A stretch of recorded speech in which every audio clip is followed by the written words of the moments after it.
إن الحمد لله نحمده ونستعينه ونستغفره ونعوذ بالله من شرور أنفسنا ومن سيئات أعمالنا من يهده الله فلا مضل له ومن يضلل فلا هادي له وأشهد أن لا إله إلا الله وحده لا شريك له وأشهد أن محمدا عبده ورسوله أما بعد. Louange à Allah, le maître des circonstances, on le loue pour tout ce qu'il nous accorde comme bien et comme grâce, et on lui demande de déverser ses grâces et ses bénédictions sur le prophète Mohammed, sallallahu alayhi wa sallam, sa famille, ses compagnons et tous ceux qui les ont suivis jusqu'au jour de la rétribution. Celui qu'Allah a guidé, personne ne peut l'égarer. Celui qu'Allah a égaré, personne ne peut le guider. Chers frères, chères sœurs, nous sommes toujours dans le cadre de notre série de mise en garde contre Hassan et Hussein. Alors dans l'une de ces vidéos intitulée La sorcellerie en islam, qui dure 52 minutes 30 secondes, à partir de la 11e minute, la 16e seconde, Hassan et Hussein renient l'existence de la magie réelle et dit que la magie n'est qu'illusion. Je vous laisse écouter ce qu'il dit. Et ce sont ces sorciers qui étaient censés prouver que Moïse était un sorcier, qui vont se convertir à l'islam, et leur conversion est la preuve que la sorcellerie n'existe pas. Vous entendez ?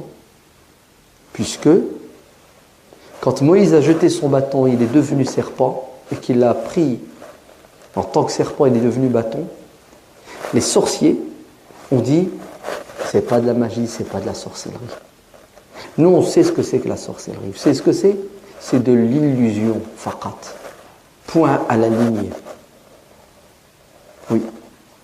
On vous trompe, on vous arnaque. Et donc c'est clair. Et dans la même vidéo, toujours, à partir de la 42e minute, 53e seconde, il confirme encore la même chose. Écoutez ce qu'il dit. Nous pensons et nous croyons que la sorcellerie, c'est que de l'illusion et que les sorciers n'ont aucun impact sur nous et ne peuvent pas avoir d'impact.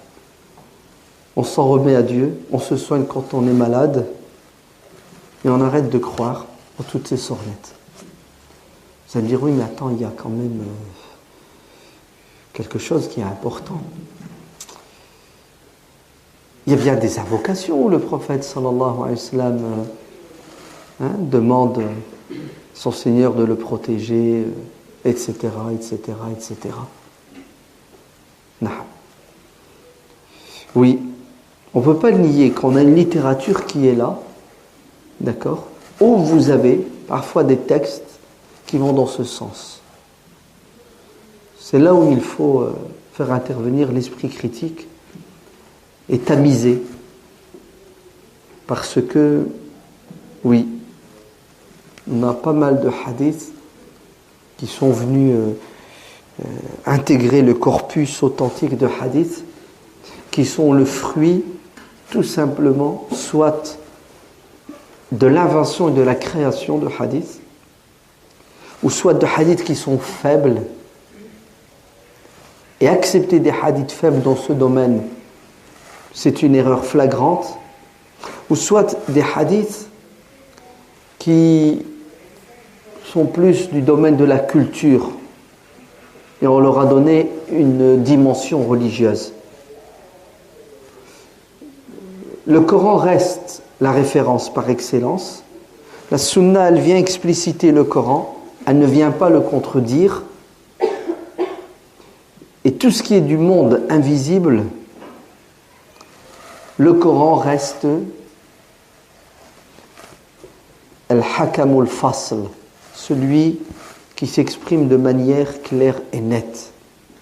Et tout le reste doit être interprété à la lumière du Coran et non pas le contraire. Alors, pour Hassan et Hussein, la sorcellerie n'est qu'illusion. Il n'y a pas de sorcellerie réelle, comme disent, n'est-ce pas, les Mu'tazila et ceux qui les ont suivis dans ça. Que la magie n'est qu'illusion. Il n'y a pas de magie réelle, ou il n'y a pas de sorcellerie réelle. Et que la sorcellerie n'est qu'illusion. C'est pas tout. Dans cette même vidéo, Hassan et Hussein rejettent le hadith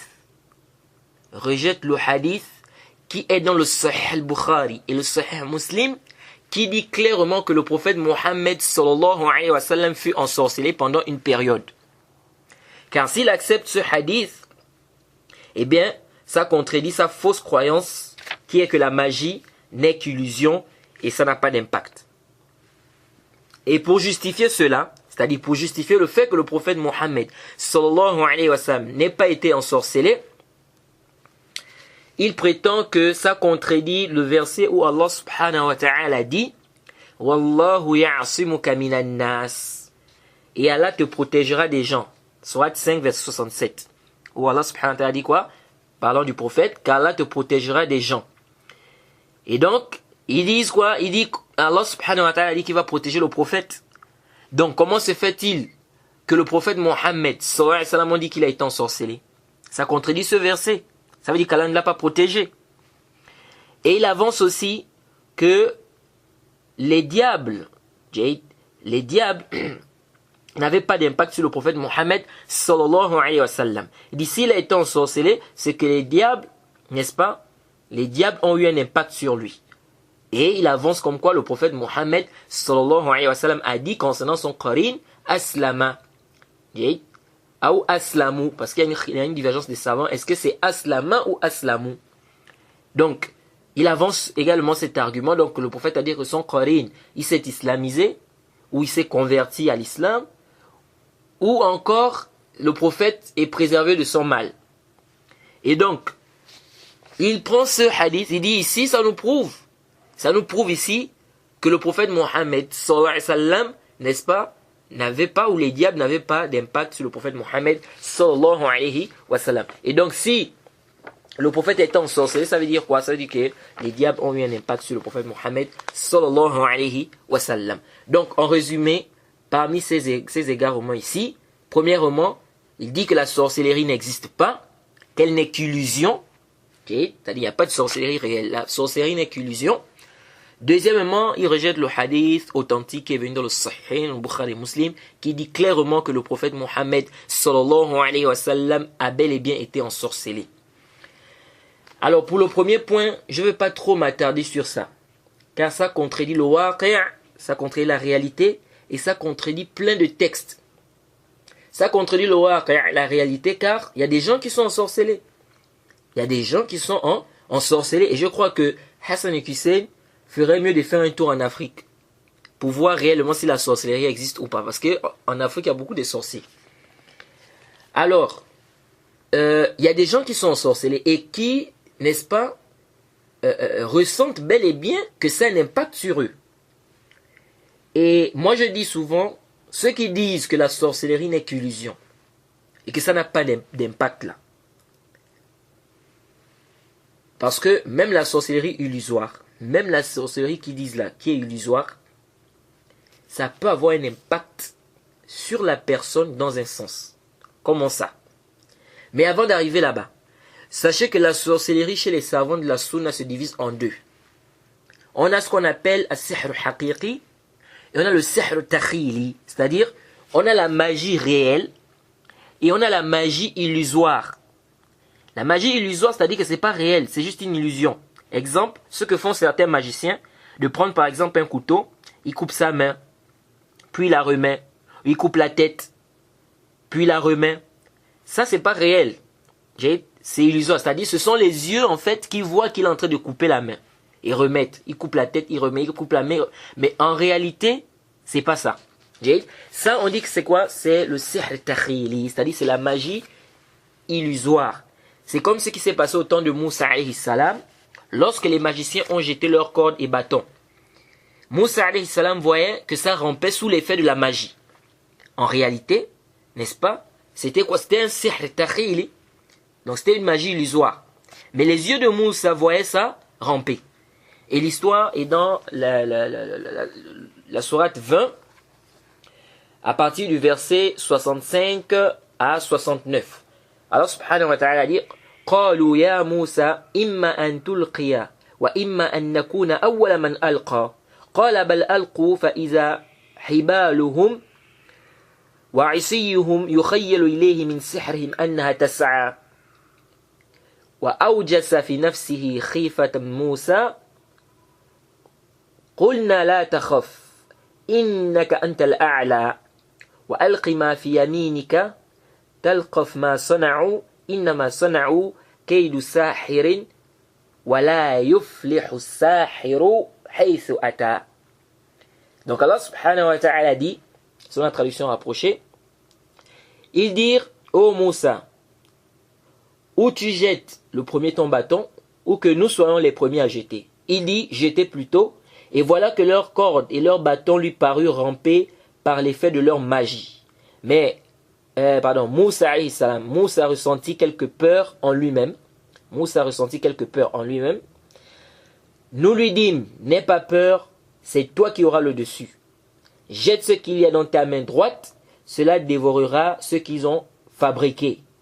Ce qu'ils ont fabriqué n'est qu'une ruse de magicien, et le magicien ne réussit pas où qu'il soit.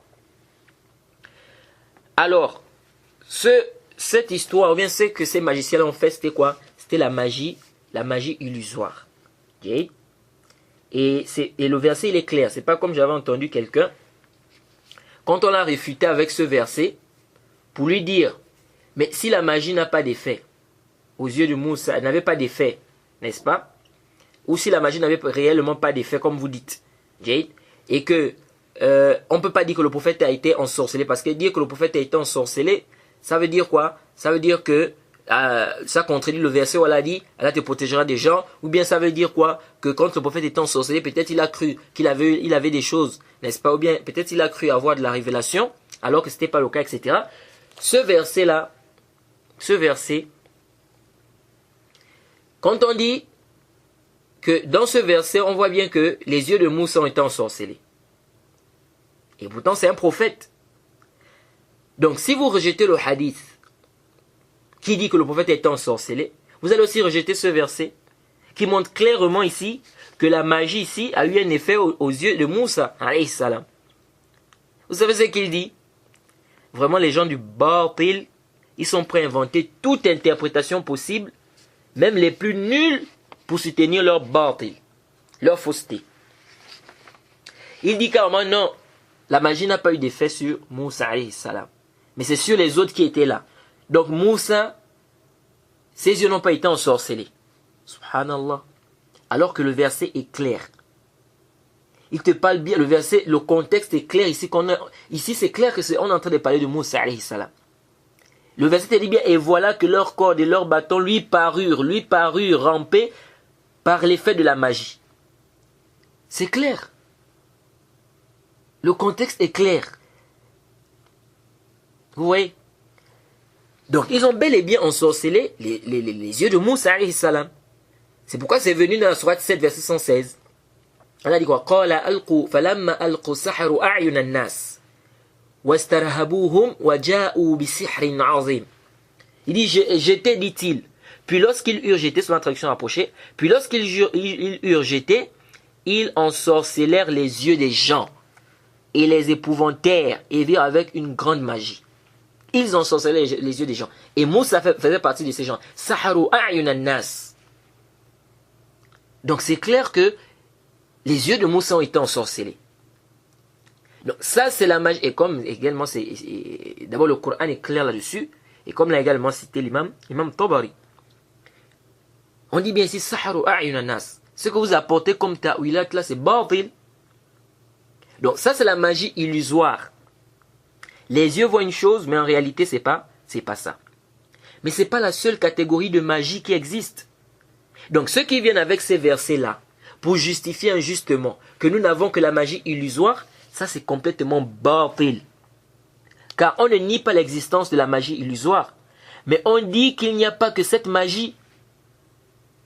Car il y a des preuves claires du Coran, de la Sunna et le Waqi' qui nous montrent clairement qu'il y a une magie qui est réelle. Quand vous dites que la magie n'a pas d'effet, que la magie n'a pas d'effet réel, elle n'est qu'illusion, ou elle n'est qu'illusoire, pourquoi lorsqu'Allah subhanahu wa ta'ala a parlé des magiciens dans la sourate Baqarah, et des anges selon un avis qui enseignaient les gens la magie, j'ai dit selon un avis, car il y a un autre avis des savants de la Sunna, n'est-ce pas, qui dit que ce ne sont pas les anges qui enseignaient la magie.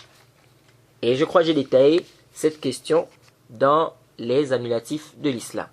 Et j'ai également refuté, n'est-ce pas, les ambiguïtés de ceux-là qui rejettent le hadith du prophète Mohammed sallallahu alayhi wa sallam qui dit clairement que le prophète fut ensorcelé. Alors, quand vous dites que la magie n'est qu'illusion et que ça n'a pas d'impact réel, pourquoi Allah subhanahu wa ta'ala dans la sourate Baqarah, au verset 102, lorsqu'il a parlé des anges, n'est-ce pas, qui enseignent la magie selon un avis, et des gens qui vont apprendre cette magie, pourquoi Allah subhanahu wa ta'ala a dit وَمَا هُمْ بِضَارِّينَ بِهِ مِنْ أَحَدٍ إِلَّا بِإِذْنِ اللَّهِ وَمَا هُمْ بِضَارِّينَ بِهِ bihi ici, c'est-à-dire la magie. Pourquoi Allah subhanahu wa ta'ala a dit or, ils ne sont capables de nuire à personne qu'avec la permission d'Allah. Si la magie n'avait pas un impact réel, pourquoi l'a-t-il dit or, ils ne sont capables de nuire à personne. Donc ça veut dire que la magie peut avoir un impact sur la personne, un impact réel. C'est clair. وَمَا هُمْ بِضَارِّينَ بِهِ. Donc ils peuvent nuire, les magiciens peuvent nuire par la permission d'Allah subhanahu wa ta'ala. Quelque chose qui peut nuire, on dit que ça n'a pas d'impact. Et c'est pas la peine de venir faire des ta'wilat batila ici. En disant que non, ce n'est pas la magie qui est voulue, ce n'est pas ceci, etc. Des ta'wilat batila que personne ne vous a précédé. Et Allah subhanahu wa ta'ala, il dit dans la sourate 113, au verset 4, قُلْ أَعُوذُ بِرَبِّ الْفَلَقِ مِنْ شَرِّ مَا خَلَقَ وَمِنْ شَرِّ غَاسِقٍ إِذَا وَقَبَ وَمِنْ شَرِّ النَّفَّاثَاتِ فِي الْعُقَدِ وَمِنْ شَرِّ حَاسِدٍ إِذَا حَسَدَ. Vous connaissez très bien la sourate. Je cherche protection auprès, selon la traduction approchée, je cherche protection auprès du Seigneur de l'aube naissante, contre le mal des êtres qu'il a créés, contre le mal de l'obscurité quand elle s'approfondit, contre le mal de celles qui souffrent dans les nœuds. Contre le mal de celles qui souffrent dans les nœuds, donc les sorcières. Donc on nous demande de chercher protection contre une chose qui n'a pas d'effet, qui n'a pas d'impact.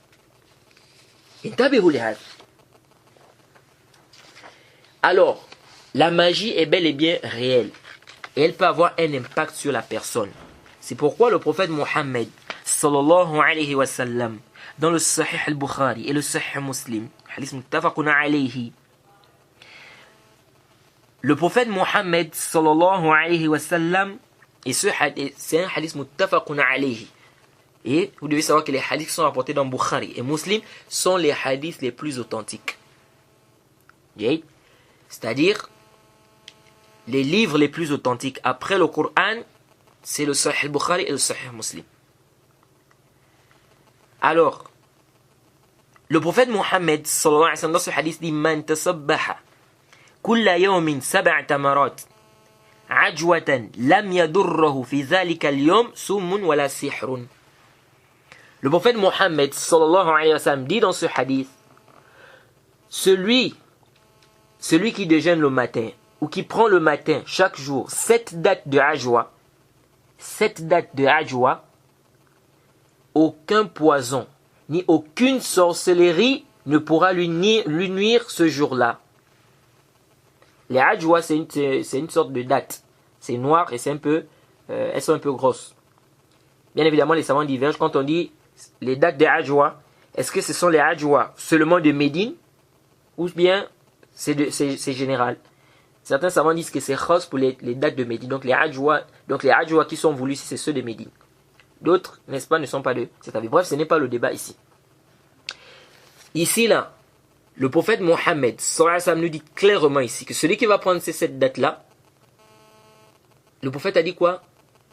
Aucun poison, ni aucune sorcellerie ne pourra lui nuire ce jour-là. Donc si la sorcellerie n'avait pas un impact, le prophète Mohammed sallallahu alayhi wa sallam devait nous dire ça. Ici la sorcellerie n'était, comme vous dites, qu'illusion, ça n'a pas un impact réel. Le prophète Mohammed sallallahu alayhi wa sallam devait nous dire ici, ni aucune sorcellerie ne pourra lui nuire ce jour-là. Donc ce qui montre encore que la sorcellerie peut nuire, ça a un impact. Mais bien évidemment, comme on a dit, c'est par la volonté d'Allah subhanahu wa ta'ala. Comme tout d'ailleurs, c'est par la volonté d'Allah subhanahu wa ta'ala. Donc, dire que la sorcellerie n'est qu'illusion et qu'elle n'a pas d'impact, c'est complètement batilun bil marra. C'est-à-dire, on n'a même pas besoin de faire une longue réfutation, tellement c'est batil. Comme les savants disent, suqutuhu yughni an isqatihi. Donc ça, c'est complètement batil. Et l'imam al-Qurtubi, il nous dit ceci. Il dit ذهب أهل السنة إلى أن السحر ثابت وله حقيقة وذهب عامة المعتزلة وأبو إسحاق السرابازي من أصحاب الشافعي إلى أن السحر لا حقيقة له وإنما هو التمويه والتخييل وإيهام لكون الشيء على غير ما هو به.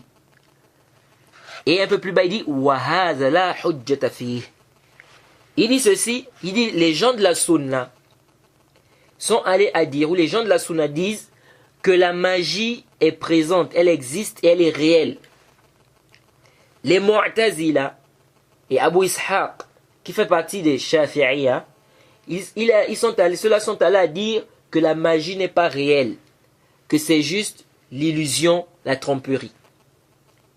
Car la chose se présente contrairement à sa réalité. Et un peu plus bas, il dit quoi? Il dit, il n'y a pas de dalil dans ça. Il n'y a pas de dalil dans ça. Donc ceux qui ont dit ça, il n'y a pas de dalil, non pas de dalil.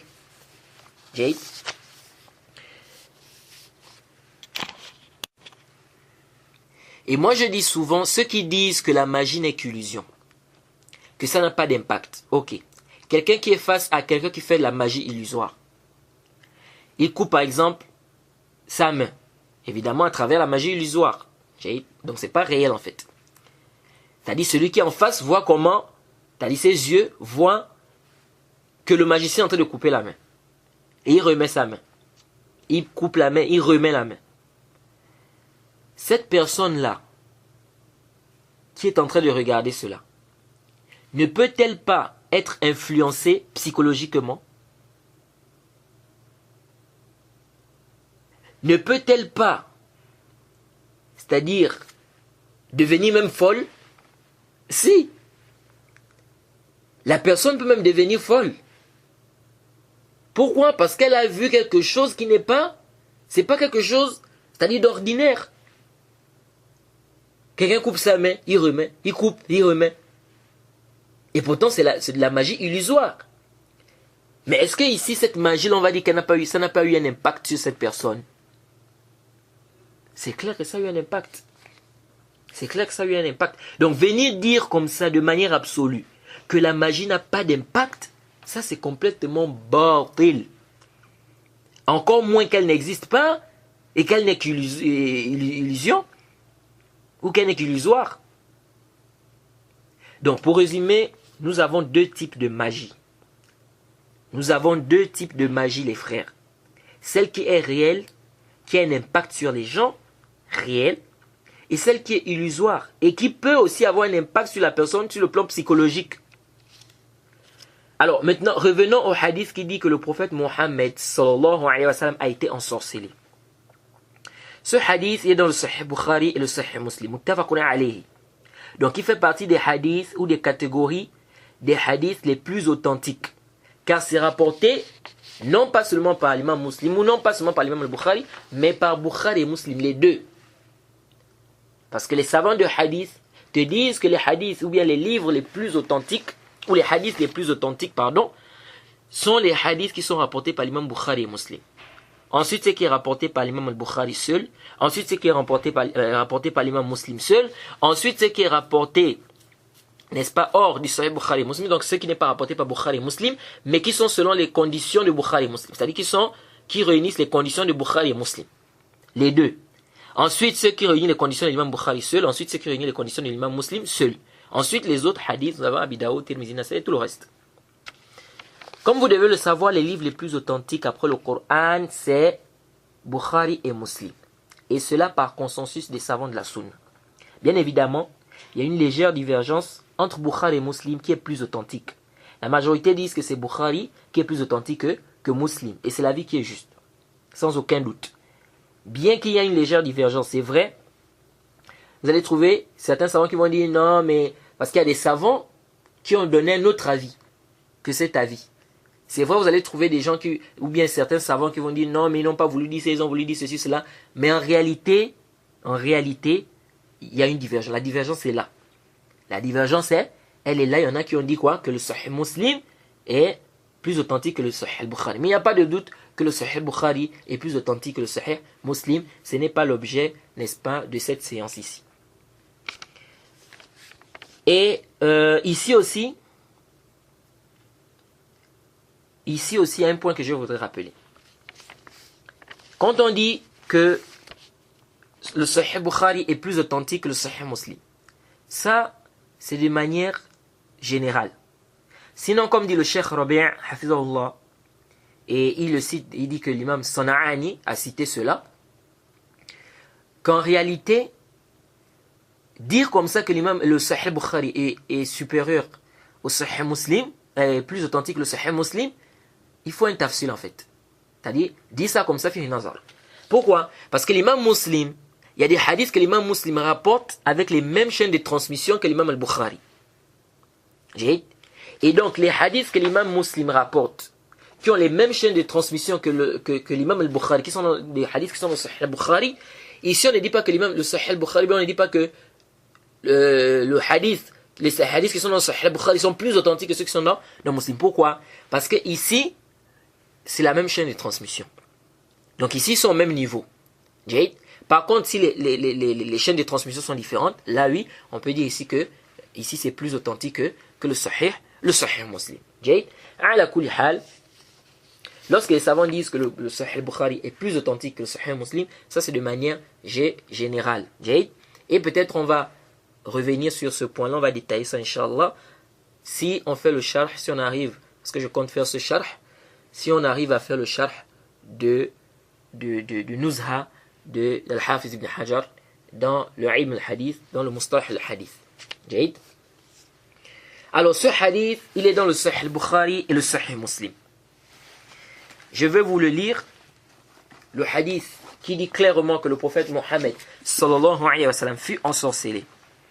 Alors l'imam al-Bukhari, il a rapporté ce hadith dans son Sahih, Kitab al-Tib, c'est-à-dire le chapitre de la médecine.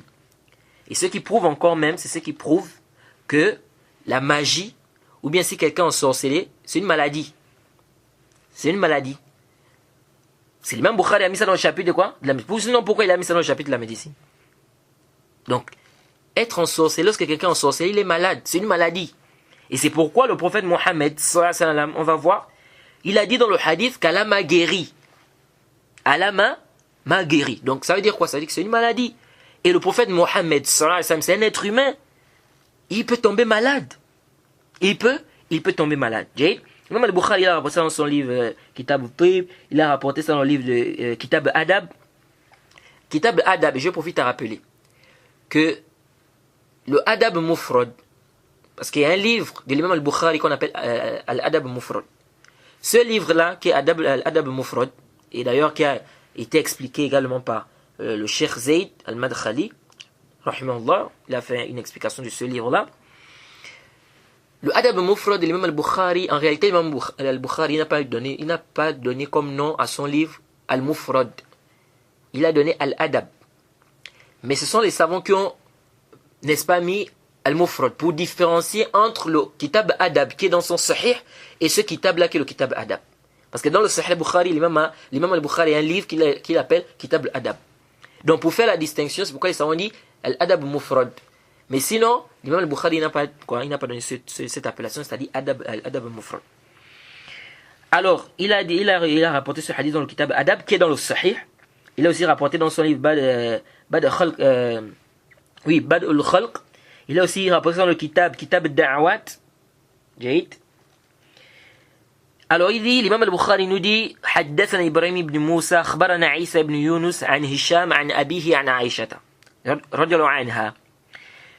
Elle dit ceci, سحر النبي صلى الله عليه وسلم حتى كان يخيل إليه أنه يفعل الشيء وما يفعله حتى كان ذات يوم دعا ودعا ثم قال.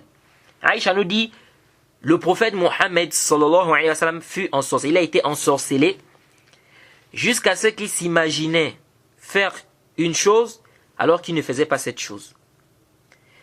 Elle dit, jusqu'à un jour, il a invoqué, puis il a dit, Ya Aïchatu, ash'arti anna Allah aftani fima istaftaytuhu fih.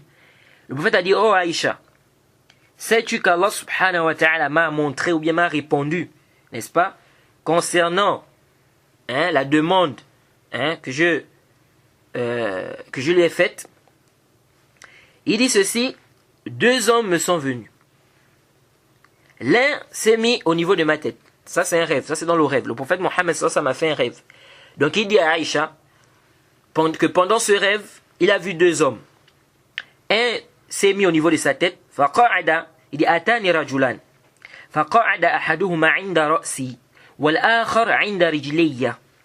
Il dit 2 hommes sont arrivés. Il y a un qui s'est mis au niveau de ma tête et l'autre au niveau des pieds. Qui sont ces 2 hommes-là? C'était des anges. Okay. Savants disent que c'est Mikaïl et Djibril.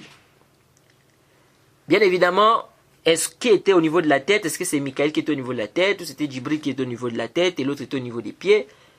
Bref, il y a des riwayats qui vont dans ce sens-là. Et il y a beaucoup de paroles. C'est pas ce qui est plus important ici. Donc il y a un qui s'est mis au niveau de la tête, l'autre s'est mis au niveau des pieds. فَقَالَ أَحَدُهُمَا لِصَاحِبِهِ. L'un a dit à l'autre, Ma waj'u rajul. Ma waj'u rajul. Il a dit, qu'est-ce qui affecte cet homme? Un a dit à l'autre, qu'est-ce qui affecte cet homme? Qu'est-ce qu'il a? Faqala matboub. L'autre a dit, il a été ensorcelé. Qala man tabbahu. Qui l'a ensorcelé? L'autre, il a posé la question, il a dit, mais qui l'a ensorcelé? Qala Labid ibn A'sam. Labid ibn al-A'sam. Qui l'a ensorcelé? Labid ibn al-A'sam. Qala fi ay shay. Fi ay shay'in, c'est-à-dire dans quoi? Qala fi mushtin wa mushtatatin wa juffi tala'i nakhlatin zakarin. Il a dit dans un musht. Le musht ici c'est le peigne. Wa mushatatin. Mushatatin c'est ce qui reste, n'est-ce pas, du peigne. C'est-à-dire lorsque tu te peignes, ce qui reste là, surtout pour ceux qui ont les longs cheveux, les cheveux qui restent là quand tu te peignes là, c'est ça ici, al-mushatatin. Wa juffi tala'i nakhlatin zakar. Et quoi, il a pris également les fibres d'un palmier. Donc c'est avec ça qu'il a fait le sihr, c'est avec ça qu'il a fait la magie là. Avec le peigne, les cheveux, les fibres du palmier. Qala wa aynahu. Wa ayna huwa. Il a demandé et il a mis ça où? C'est où ça? Qala fi bi'ri Zarwan. Il a mis ça dans le puits de Zarwan. Il a mis ça dans le puits de Zarwan. Fa'ataha Rasulullah sallallahu alayhi wa sallam fi nas min ashabihi. Le prophète est arrivé, n'est-ce pas, à ce puits avec ses compagnons. Faja'a faqala. Puis il est revenu, il a dit, Ya Aïchatu. Il a dit, oh Aïcha. Ka'anna ma'aha nuqa'atu al-hinna. Ka'anna ma'aha nuqa'atu al-hinna. Ou ka'anna ru'usa nakhliha ru'usa al-shayatin. Le prophète a dit, oh Aïcha, c'est comme si son eau avait quoi? Ça avait la couleur du henna. Ça avait la couleur du henna. Et le prophète dit, et les têtes, n'est-ce pas, des palmiers, c'était comme des têtes de shayatin. Donc le bout des palmiers là-bas, c'était comme des têtes de shayatin. Qultu ya Rasulallah, afala istakhrajta? Aïcha dit, ô messager d'Allah, tu n'as pas fait sortir cela? Faqala qad afani Allah.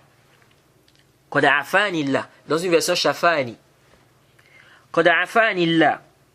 Fakarihtu an. Le prophète a dit, Allah m'a guéri. Comme on a dit, c'est ce qui prouve que la magie, si quelqu'un est ensorcelé, il est malade, c'est une maladie. Et le prophète, c'est un être humain. En tant qu'être humain, il peut tomber malade. Donc ici, le prophète a dit, Allah m'a guéri. فَكَرِهْتُ أَنْ أُثَوِّرَ عَلَى النَّاسِ فِيهِ شَرًّا فَأَمَرَ بِهَا فَدُفِنَتْ. Il dit, et je n'ai pas envie de faire du mal aux gens. Et il a ordonné qu'on enterre ce puits. Et dans une riwaya, dans une version, Aïcha dit, حَتَّى كَانَ يَرَى أَنَّهُ يَأْتِي النِّسَاءَ وَلَا يَأْتِيهِنَّ. Elle dit au point où le prophète Mohammed sallallahu alayhi wa sallam, il pensait qu'il avait des rapports avec ses femmes, alors que ce n'était pas le cas. Et dans une autre version, n'est-ce pas, Kitab Da'awat, dans la version de Bukhari, Kitab Da'awat, Anna Rasulullah sallallahu alayhi wa sallam dit, Tubba hatta innahu yukhayyal ilayhi qad sana'a shay'an wa ma sana'ahu. Elle dit, le prophète Mohammed s'imaginait, n'est-ce pas, comme s'il avait fait quelque chose, alors qu'il n'avait pas fait cette chose. Bien évidemment, il y a aussi un débat des savants. Est-ce que les deux sourates, Qul a'udhu bi rabbil falaq et Qul a'udhu bi rabbin nas, est-ce que ces deux sourates-là sont descendues à cause de cette histoire-là, c'est-à-dire cette histoire qui dit que le prophète a été ensorcelé? Certains savants authentifient, n'est-ce pas, certains hadiths qui sont venus dans ce sens-là. Et c'est tout un débat là-bas parce que il y a d'autres savants aussi qui refutent cela en disant quoi, que les deux sourates, ces deux sourates là sont des sourates, c'est comment on dit, c'est Makki, et que le sihr du prophète c'était à Médine, donc comment ça va être le sabab nuzul? D'autres disent c'est tout un débat là-bas, nous on ne va pas rentrer là-bas. Il y a aussi un autre problème, c'est sur les nœuds. On dit qu'il y avait 11 nœuds ou 12, si je ne m'abuse, 11 ou 12 comme ça. Et non, je crois 11. Et on dit à chaque fois qu'il lisait un verset, un nœud, c'est délié. Bref, ça c'est quoi? C'est un débat là-bas des savants. Est-ce que ces athars-là sont authentiques ou pas?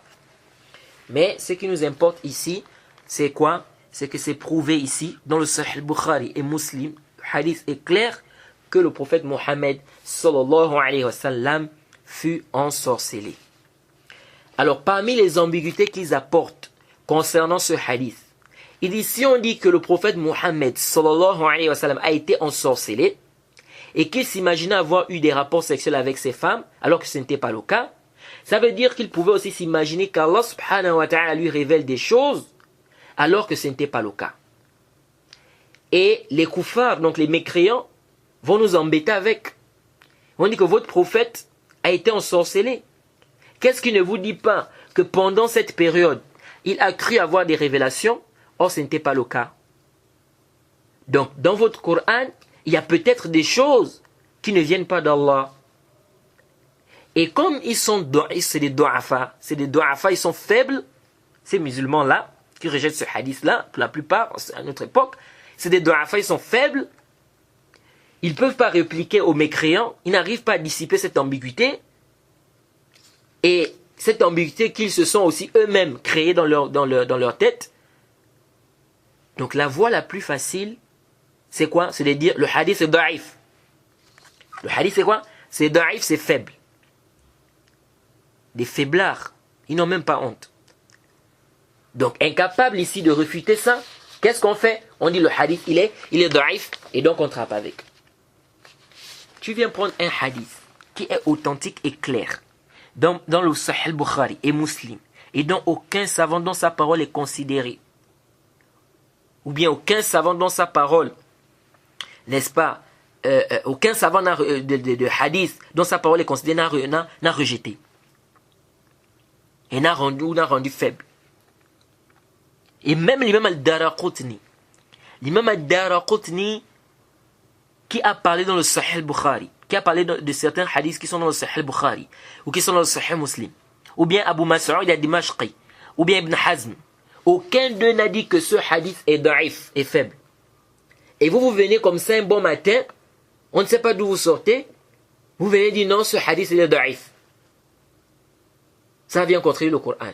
Et je profite à rappeler que parmi les gens qui ont rejeté ce hadith, il y a Rashid Rida, et Al-Jassas, Al-Ghazali et bien d'autres. D'ailleurs, le cheikh Muqbil, il a écrit une risala pour réfuter les gens qui ont refuté ce hadith-là. Parmi eux, Rashid Rida, qui a rejeté ce hadith. Et lui, c'est pas le seul hadith, il a même fait le ta'an sur le hadith du Dajjal, il a fait le ta'an sur le hadith qui parle de la descente de Isa alayhi salam. Et Rashid al-Rida fait partie des gens qui ont motivé le Cheikh al-Albani à s'intéresser à la science du hadith. Donc le Cheikh Muqbil, il a écrit ce livre, cette risala, et que d'ailleurs c'est une risala que je vous conseille d'acheter. Je ne sais pas si elle est traduite, mais si elle est traduite, alhamdulillah, et si cette risala peut également être traduite, alhamdulillah. Le titre du livre c'est Rudud Ahli al-Ilmi ala ta'inina fi hadith al-sihr. Wa bayan bu'd Muhammad Rashid Rida an al-salafiyya. C'est quoi le livre? C'est les réfutations des gens de science concernant ceux qui ont rejeté le hadith du sihr. Et éclaircissement, n'est-ce pas, de l'éloignement de Mohammed Rashid Rida de la salafiyya. Donc, éclaircissement de son éloignement de la salafiyya. Ce hadith, cette risala du Cheikh Muqbil, c'est une très bonne risala sur le sujet. Parce qu'il a ramené des paroles des savants par rapport, n'est-ce pas, à ce hadith. Donc, à ceux-là qui ont refuté ce hadith. Alors, quant à ceux qui disent, parce que je ne peux pas m'attarder sur des choses qui sont vraiment batila, c'est-à-dire, comme on dit, suqutuhu yughni an isqatihi. C'est-à-dire, c'est tellement batil, on n'a même pas besoin de faire une réfutation. Ceux qui disent, non, Hisham, tafarrada bihadha al-hadith, wa kana yursil an abihi, dakhala fi Iraq, kana fi, taghayyara fi akhir, kullu hadha batilun. Ça, c'est complètement nul. Premièrement, lam yatafarrad bihi. Hisham n'est pas le seul qui a apporté ce hadith. Deuxièmement, waqad sarrah bi tahdith. Il a dit clairement qu'il a entendu le hadith. Donc ça, c'est vraiment une parole.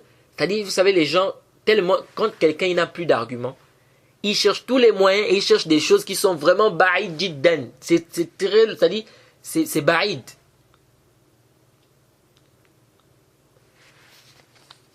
Al-Hafiz ibn Hajar, dans le Fath al-Bari, déjà, Hisham n'est pas le seul qui a rapporté ce hadith. Il y a Umra qui a rapporté ce hadith de Aïcha. Et ce hadith est venu dans le Musnad l'imam Ahmed. Là, ce n'est plus la riwaya de Aïcha, mais c'est la riwaya de Zayd ibn Arqam, radiyallahu anhu. Et le Cheikh Muqbil a dit que ce hadith est sahih ala shart muslim. C'est authentique selon les conditions de l'imam muslim. Et le Cheikh al-Albani a également authentifié ce hadith. Donc, Hisham n'est pas le seul qui a rapporté ce hadith. Et ce hadith est authentique sans aucun doute. Il est dans le Sahih al-Bukhari et Muslim. Et aucun savant de la sunna, de hadith, dont sa parole est considérée, n'a dit que ce hadith est da'if. Aucun. C'est pourquoi Ibn al-Qayyim, qu'est-ce qu'Ibn al-Qayyim te dit?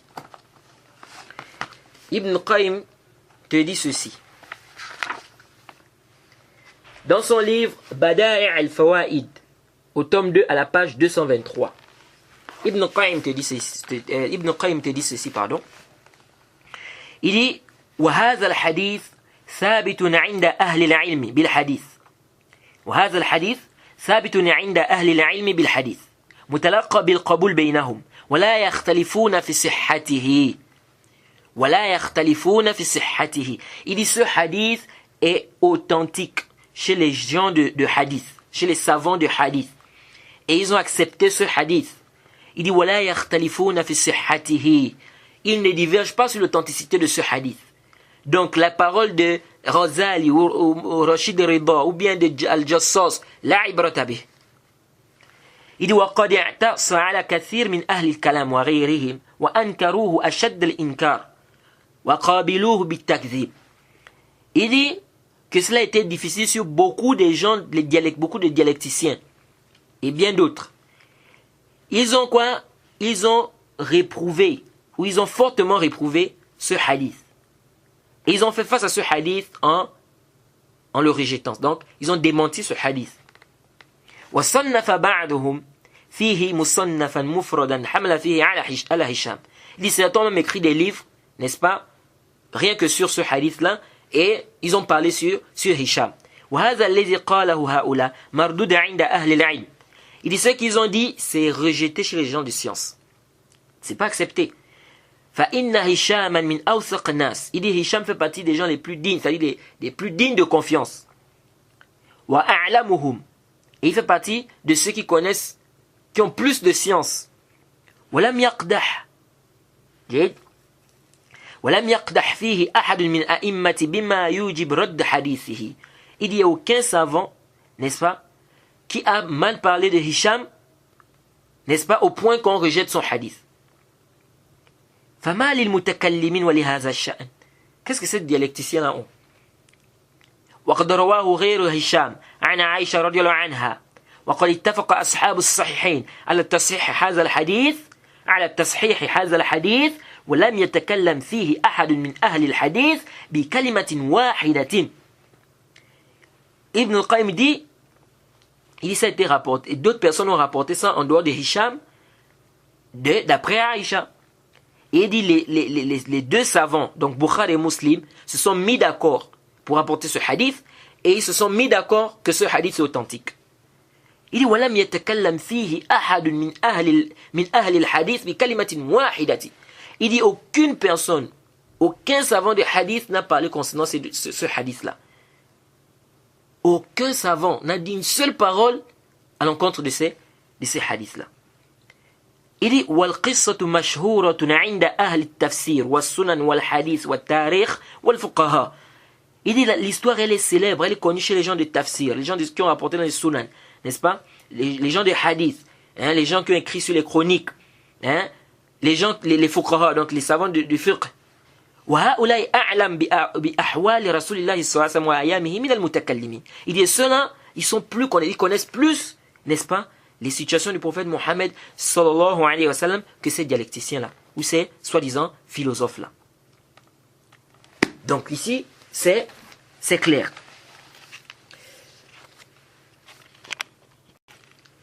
Alors, avant de réfuter leur ambiguïté, j'aimerais d'abord dire ceci. Allah peut permettre des choses sur son prophète Mohammed sallallahu alayhi wa sallam pour éprouver les gens. Vous savez, lorsque le prophète Mohammed sallallahu alayhi wa sallam a fait le voyage nocturne, il y a des gens qui se sont égarés. Parce que c'était difficile pour eux de croire comment ça il est allé, n'est-ce pas, une nuit. Il allait jusqu'à Jérusalem. Puis il allait au ciel. Puis il est revenu. Et à quelle époque? Et il y avait quel moyen de transport à cette époque? Est-ce que vous voyez? Et c'est même la plus grande preuve, ou bien ça c'est même la plus grande preuve qui refute ceux qui disent que le prophète Mohammed sallallahu alayhi wa sallam a fait le voyage nocturne, c'était pas encore, c'était juste c'était un rêve. Ça c'est complètement batil bil marra. Sinon pourquoi les associateurs se sont étonnés? Si c'était un rêve seulement. L'étonnement il est où là ici? C'est-à-dire, qu'est-ce qui est étonnant ici? Il y a quoi d'étonnant dans ça? Quelqu'un dit qu'il a fait un rêve, il est allé à Jérusalem, après il s'est vu, il est allé au ciel. Qu'est-ce qui est étonnant ici? Il n'y a rien d'étonnant là. Mais pourquoi les associateurs se sont étonnés? C'est justement parce que c'était quoi? En chair et en... C'est-à-dire c'était en corps et en esprit. C'était en corps et en esprit. Sinon, il n'y a pas besoin de s'étonner. Quelqu'un dit qu'il a fait un rêve, il est allé en Jérusalem, etc. Qu'est-ce qui est étonnant ici? Donc ici, c'est parmi les plus grandes réfutations, n'est-ce pas, à ceux qui disent que c'était pas, le prophète n'a pas fait ce voyage-là avec, c'était pas encore, c'était un rêve. Alors Allah subhanahu wa ta'ala dit dans Surah 17 verset 60, وَمَا جَعَلْنَا الرُّؤْيَا الَّتِي أَرَيْنَاكَ إِلَّا فِتْنَةً لِلنَّاسِ. Allah subhanahu wa ta'ala dit, c'est la traduction rapprochée, quant à la vision que nous t'avons montrée, nous ne l'avons faite que pour éprouver les gens. Nous l'avons faite que pour éprouver les gens. Et ici, la vision que nous t'avons montrée, ici, il s'agit de la nuit de l'Ascension. Et comme cela a été expliqué par Ibn Abbas et bien dans le Sahih al-Bukhari et Muslim. C'est pourquoi certains savants des tafsirs te disent même qu'il y a certains qui se sont islamisés, qui se sont convertis et qui ont apostasié après avoir appris cette nouvelle. Parce qu'ils se sont étonnés. Que comment ça il a pu faire ce voyage-là en une nuit, en corps et en âme. Bien évidemment, ça aussi, ça nécessite un bahth. Bref, ce qui nous intéresse ici, c'est qu'Allah subhanahu wa ta'ala dit qu'il a fait cela pour que ça soit une fitna, une épreuve pour les gens. Qui va croire, qui ne va pas croire. Et ceci peut être, wallahu ta'ala a'lam, peut-être parmi les sagesses pour lesquelles Allah subhanahu wa ta'ala a permis que son prophète soit ensorcelé, c'est aussi pour que ça soit une épreuve pour les gens. Qui va croire, qui va pas croire. Et même le voyage nocturne, là c'est parce qu'on a cité, c'est cité dans le Coran. Si c'était venu dans la sunna, je pense qu'il y a beaucoup de gens qui devaient dire quoi? Qui devaient rejeter cela. Parce qu'aujourd'hui c'est devenu le nouveau minhaj. Le nouveau minhaj aujourd'hui, c'est quoi? Comme le Coran, on a du mal à rejeter cela. Sinon, ils se disent que les gens, on va les rendre mécréants de suite. Donc quand c'est le Coran, on s'efforce à trouver, c'est-à-dire on cherche à comprendre, on cherche des explications. Mais si c'est dans la sunna, et que selon eux, c'est pas compatible à leur raison, allez, yallah, on rejette. C'est quoi ce minhaj-là? Tout d'abord, sachez que la contradiction n'émane pas de l'inspiration divine.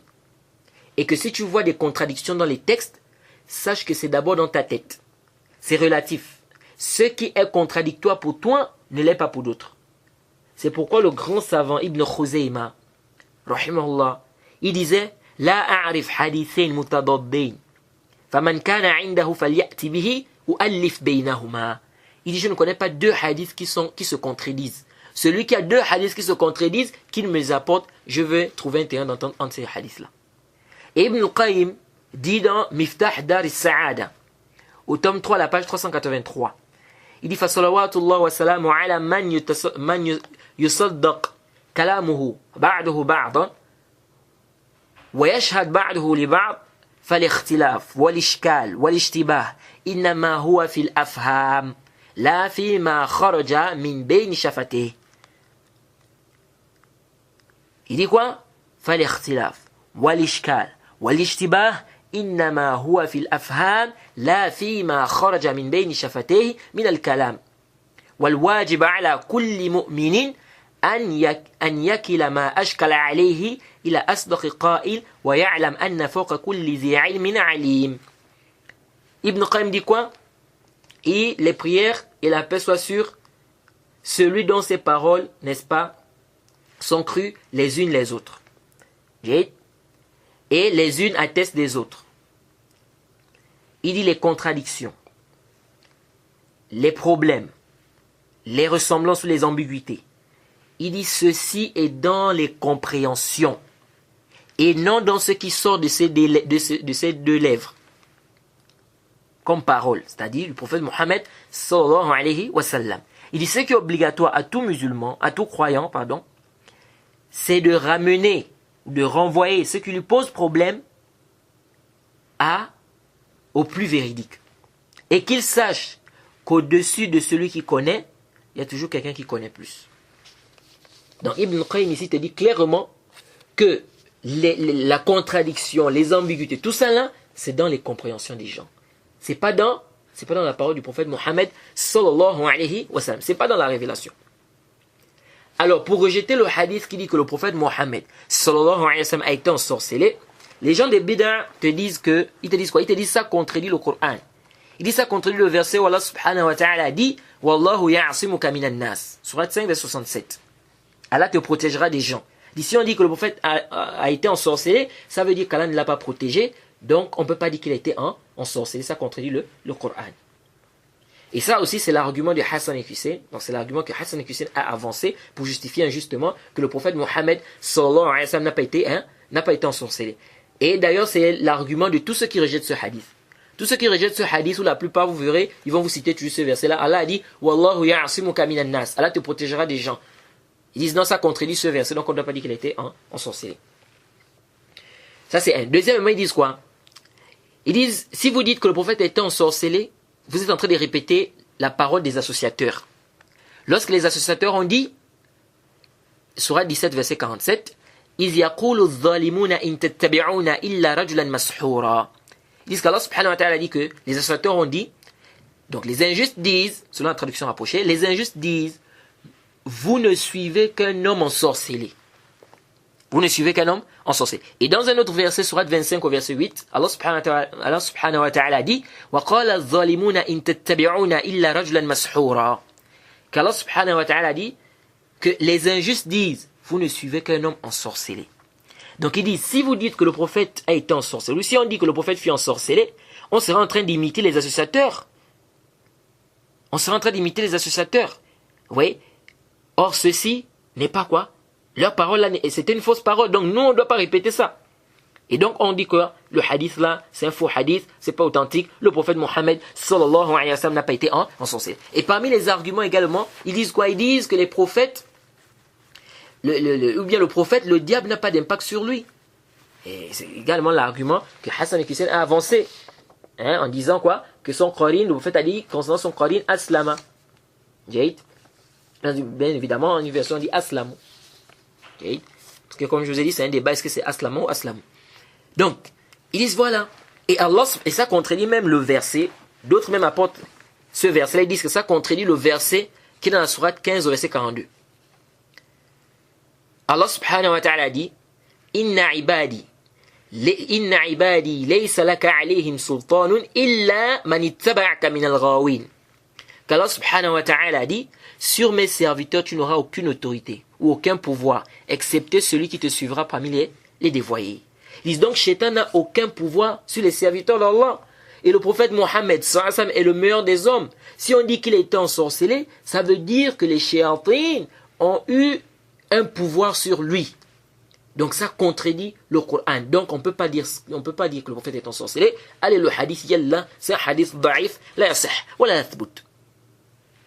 Alors arju an tantabihu huna. Je demande votre attention ici. Car ce sont des ambiguïtés par lesquelles ils égarent plein de gens. Donc je disais tantôt qu'il n'y a pas de contradiction réelle dans la révélation. La contradiction est dans nos têtes. Ce qui est contradictoire, et c'est quelque chose de relatif, ce qui est contradictoire pour toi, ne l'est pas pour d'autres personnes. Vous savez, c'est comme quelqu'un m'avait dit une fois, il faisait partie des Qur'aniyoun. Le Qur'aniyoun, c'est une secte. Ceux qui disent quoi? Ils disent qu'on ne prend pas la sunna. On travaille seulement avec le Qur'an. Il n'y a pas de sunna. La sunna là, c'est du n'importe quoi. Il me dit, et comme a dit Ibn Hazm, celui qui dit qu'on ne travaille pas avec la jumlatan wa tafsilan, qu'on ne travaille pas avec la sunna, celui qui rejette la sunna, qui dit qu'on travaille seulement avec le Coran, ça non seulement c'est du kufr, mais c'est un kafir. Alors qu'est-ce qui se passe? Il me dit, si la sunna était vraie, pourquoi on trouve des contradictions? Pourquoi on trouve des contradictions dans la sunna? C'est une preuve que c'est faux, que ce sont des inventions des hommes, des gens. Alors, bien évidemment, c'est clair que ça c'est une parole qui est batil. Je lui ai dit, si tu dis ça, mais comment tu fais la prière? Si tu rejettes la sunna, tu fais la prière comment? 4 raka, la prière de Zuhur, 4 raka, la prière de Asr, la prière de Maghrib 3, la prière de Fajr 2, tu fais comment la prière? Alors là, il est resté bloqué, il n'a pas su me répondre. Taban, vous allez trouver certains parmi eux, ils vont quand même te répondre. Parce que j'ai discuté avec certains d'entre eux, et quand je leur pose cette question-là, je dis, bon, comme vous dites que la sunna on ne travaille pas avec là, on doit seulement travailler avec le Coran. Comment vous faites la prière? Il y a certains parmi eux qui me disent, on prie comme c'est venu dans le Coran. On prie comme c'est venu dans le Coran. C'est-à-dire le ruku' et le sujud. Donc ils disent, on fait le ruku', on fait le sujud. Donc tout ça là, taslim, tout ça là, ils disent, tout ça c'est venu dans la sunna, c'est pas venu dans le Coran. Il y a un qui parmi eux m'a dit que tu fasses 5 prières ou que tu fasses plus, c'est pas important. Bref, il n'y a pas de doute que tout ça c'est quoi? C'est borté là. Et comme je vous ai dit, c'est du kufr de rejeter, n'est-ce pas, de dire qu'on ne travaille pas avec le Coran, la sunna, on travaille juste avec le Coran.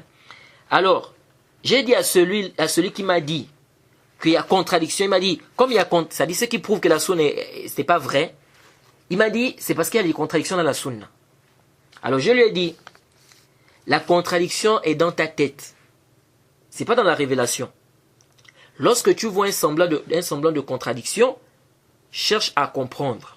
Demande aux savants, à ceux qui connaissent mieux que toi. et non de rejeter les textes comme ça. Après, je lui ai dit quoi? J'ai dit, si on part avec votre logique, c'est-à-dire si on suit votre logique, c'est-à-dire parce que vous trouvez un semblant de contradiction, vous trouvez des contradictions selon vous dans la sunna, de manière apparente, donc vous dites que c'est une preuve que la sunna n'est pas vraie. J'ai dit, si on part avec votre logique là, j'ai dit, mais on va aussi appliquer ça avec le Coran. J'ai dit, on peut aussi appliquer ça avec le Coran. J'ai dit, car je peux te citer maintenant plusieurs versets du Coran qui, en apparence, c'est-à-dire on peut comprendre qu'il y a des contradictions. Mais lorsque tu repars dans les livres des tafasirs, les explications des savants, tu comprends qu'il n'y a aucune contradiction. Que la contradiction était dans ta tête. Et je lui ai cité plusieurs exemples. Je lui ai dit, explique-moi ces versets-là. Explique-moi ça. Il s'est énervé, il m'a injurié, puis il m'a dit, tu veux me faire douter du Coran. Je dis, subhanallah. Mais donc toi, tu veux faire douter les gens de la sunna alors? Pourquoi ça doit marcher d'un côté et pas de l'autre côté? Je ne veux pas te faire douter du Coran. C'est pour te démontrer tout simplement que ce que tu dis est batil. Que comme tu vois des contradictions en apparence, donc c'est faux. Car si c'est ça ta règle pour dire que la sunna est fausse, que la sunna c'est-à-dire c'est quelque chose qui a été inventé, alors on applique ta règle avec le Coran et on va voir si tu vas rejeter le Coran. Et c'est là vous voyez que ces gens-là suivent la passion. Et là tout de suite il a arrêté la discussion. Dans le Coran, ils vont user de tous les moyens pour chercher à comprendre. Pour essayer de comprendre deux versets qui en apparence semblent se contredire. Mais quand il s'agit de la sunna, non. On ne cherche plus à comprendre, on rejette directement. Ça c'est quel minhaj ça? C'est quel... T'as dit, c'est quel minhaj ça? Les gens de la sunna, lorsqu'ils sont face à des textes qui semblent se contredire, la première chose à faire, c'est de chercher à comprendre et non de rejeter. Et si la personne n'arrive pas, qu'elle renvoie ça à une personne qui connaît mieux qu'elle. Mais les gens des bid'a, non. Ils ont une règle. C'est quoi? Si il y a un semblant de contradiction dans le Coran, on cherche à comprendre. On cherche à trouver un terrain d'entente. Mais si c'est dans la sunna, non, on rejette. C'est da'if. La yasih wa la yasbut, c'est da'if. Je vais vous donner un exemple simple pour vous faire comprendre que ces gens-là, c'est des gens des passions. Allah subhanahu wa ta'ala dit dans la sourate 40 verset 51, Inna lanansur rusulana wallazina amanu fil hayati dunya wa yawm yaqumul ashhad. Allah subhanahu wa ta'ala dit, nous secourrons certes nos messagers et ceux qui croient dans la vie présente, tout comme au jour où les témoins se dresseront. Okay. Allah dit encore sur 37 verset 71 à 72, وَلَقَدْ سَبَقَتْ كَلِمَتُنَا لِعِبَادِنَا الْمُرْسَلِينَ إِنَّهُمْ لَهُمُ الْمَنْصُورُونَ. Allah subhanahu wa ta'ala dit, selon la traduction rapprochée, en effet, une parole a déjà été donnée à nos serviteurs, les messagers, que ce sont eux qui seront secourus. Jade, ça, ces versets-là nous montrent quoi ici? Allah subhanahu wa ta'ala nous fait comprendre ici qu'il va secourir ses messagers. Mais comment ça se fait qu'il y a des prophètes qui ont été tués? Pas juste un prophète, des prophètes. Allah a dit ici qu'il va secourir ses messagers. Dans le dunya même et dans l'au-delà. Mais comment ça se fait qu'il y a des prophètes qui ont été tués? Donc ils n'ont pas été secourus alors. Allah subhanahu wa ta'ala a dit, Sourate 3 verset 21, Inna allazina yakfuruna bi ayati Allahi wa yaqtuluna an-nabiyyina bighayri haqq wa yaqtuluna allazina ya'muruna bil qist minan nasi fabashshirhum bi'azabin alim. Allah subhanahu wa ta'ala dit, et ceux qui ne croient pas au signe d'Allah et tuent sans droit les prophètes et tuent les gens qui commandent la justice, annonce-leur un châtiment douloureux. Ils font quoi? Ils tuent les prophètes sans droit. Donc il y a des prophètes qui ont été tués. Allah subhanahu wa ta'ala dit, Sourate Baqarah, Sourate 2, verset 91, Qul falima taqtuluna anbiya Allahi min qabl in kuntum mu'minin. Allah subhanahu wa ta'ala dit, dis, pourquoi donc avez-vous tué auparavant les prophètes d'Allah si vous étiez croyants? Pourquoi avez-vous tué les prophètes dans la société? Donc il y a des prophètes qui ont été tués. Alors comment comprendre? Quelqu'un peut dire non. Allah subhanahu wa ta'ala a dit qu'il va secourir ses messagers. Or ceux-là qui ont été tués, c'était des prophètes. Il y a une différence entre prophète et messager. Bon, déjà, ça c'est d'abord une longue divergence là-bas chez les savants. Il y a plein de paroles, n'est-ce pas, des savants concernant cette question. Et d'abord, est-ce qu'il y a une différence entre prophète et messager? Maintenant, s'il y a une différence entre prophète et messager, c'est quoi la différence? C'est tout un long débat là-bas entre les savants. Si quelqu'un vient nous dire, Allah dit qu'il va secourir ses messagers. Mais ici, ceux qui ont été tués, c'est des prophètes. On dit Ghalab. Hazar Ghalab. Il n'y a pas que des prophètes qui ont été tués. Il y a des messagers aussi qui ont été tués. Allah subhanahu wa ta'ala dit, Surat 3, verset 183, قُلْ قَدْ جَاءَكُمْ رُسُلٌ مِّن قَبْلِ بِالْبَيِّنَاتِ وَبِالَّذِي قُلْتُمْ فَلِمَا قَتَلْتُمُوهُمْ. Allah subhanahu wa ta'ala dit, des messagers avant moi vous sont certes venus avec des preuves et avec ce que vous avez dit. Pourquoi donc les avez-vous tués si vous êtes véridiques? Pourquoi donc les avez-vous tués?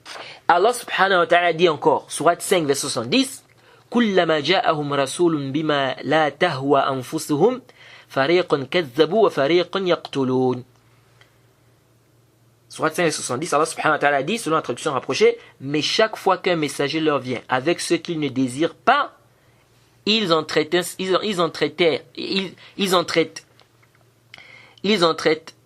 certains de menteurs et ils en tuent d'autres. Donc il y a bel et bien des messagers qui ont été tués. Donc il y a des prophètes qui ont été tués, il y a des messagers qui ont été tués. Donc si on fonctionne comme eux, on va dire quoi? Qu'il y a un semblant de contradiction ici. Allah subhanahu wa ta'ala a promis de secourir ses messagers, et même dans la vie d'ici-bas. Mais comment ça se fait qu'on a tué des messagers, des prophètes? Donc on dit quoi ici? Mais comme c'est le Coran, ils ne peuvent pas rejeter, alors là ils vont chercher une explication. Ils vont entrer dans les tafassirs, les explications pour comprendre. Mais si c'était des hadiths, à supposer que c'est le Coran, c'est-à-dire le verset du Coran avait dit, Allah subhanahu wa ta'ala a dit, il va secourir ses messagers. Et on a des hadiths qui disent qu'il y a des prophètes qui ont été tués. À supposer que c'était comme ça. Qu'est-ce qu'ils devaient faire? Certains devaient dire, oh c'est daïf. Parce que ça contredit le Coran. Allah subhanahu wa ta'ala a dit qu'il va secourir ses messagers. Comment ça, il y a des hadiths qui disent qu'il y a des prophètes qui ont été tués? Non, donc ça veut dire que c'est daïf. Mais là, comme c'est le Coran qui dit qu'Allah subhanahu wa ta'ala va secourir ses messagers, et également qu'il y a des messagers qui ont été tués, donc là, ils vont quoi? Ils vont maintenant chercher à comprendre.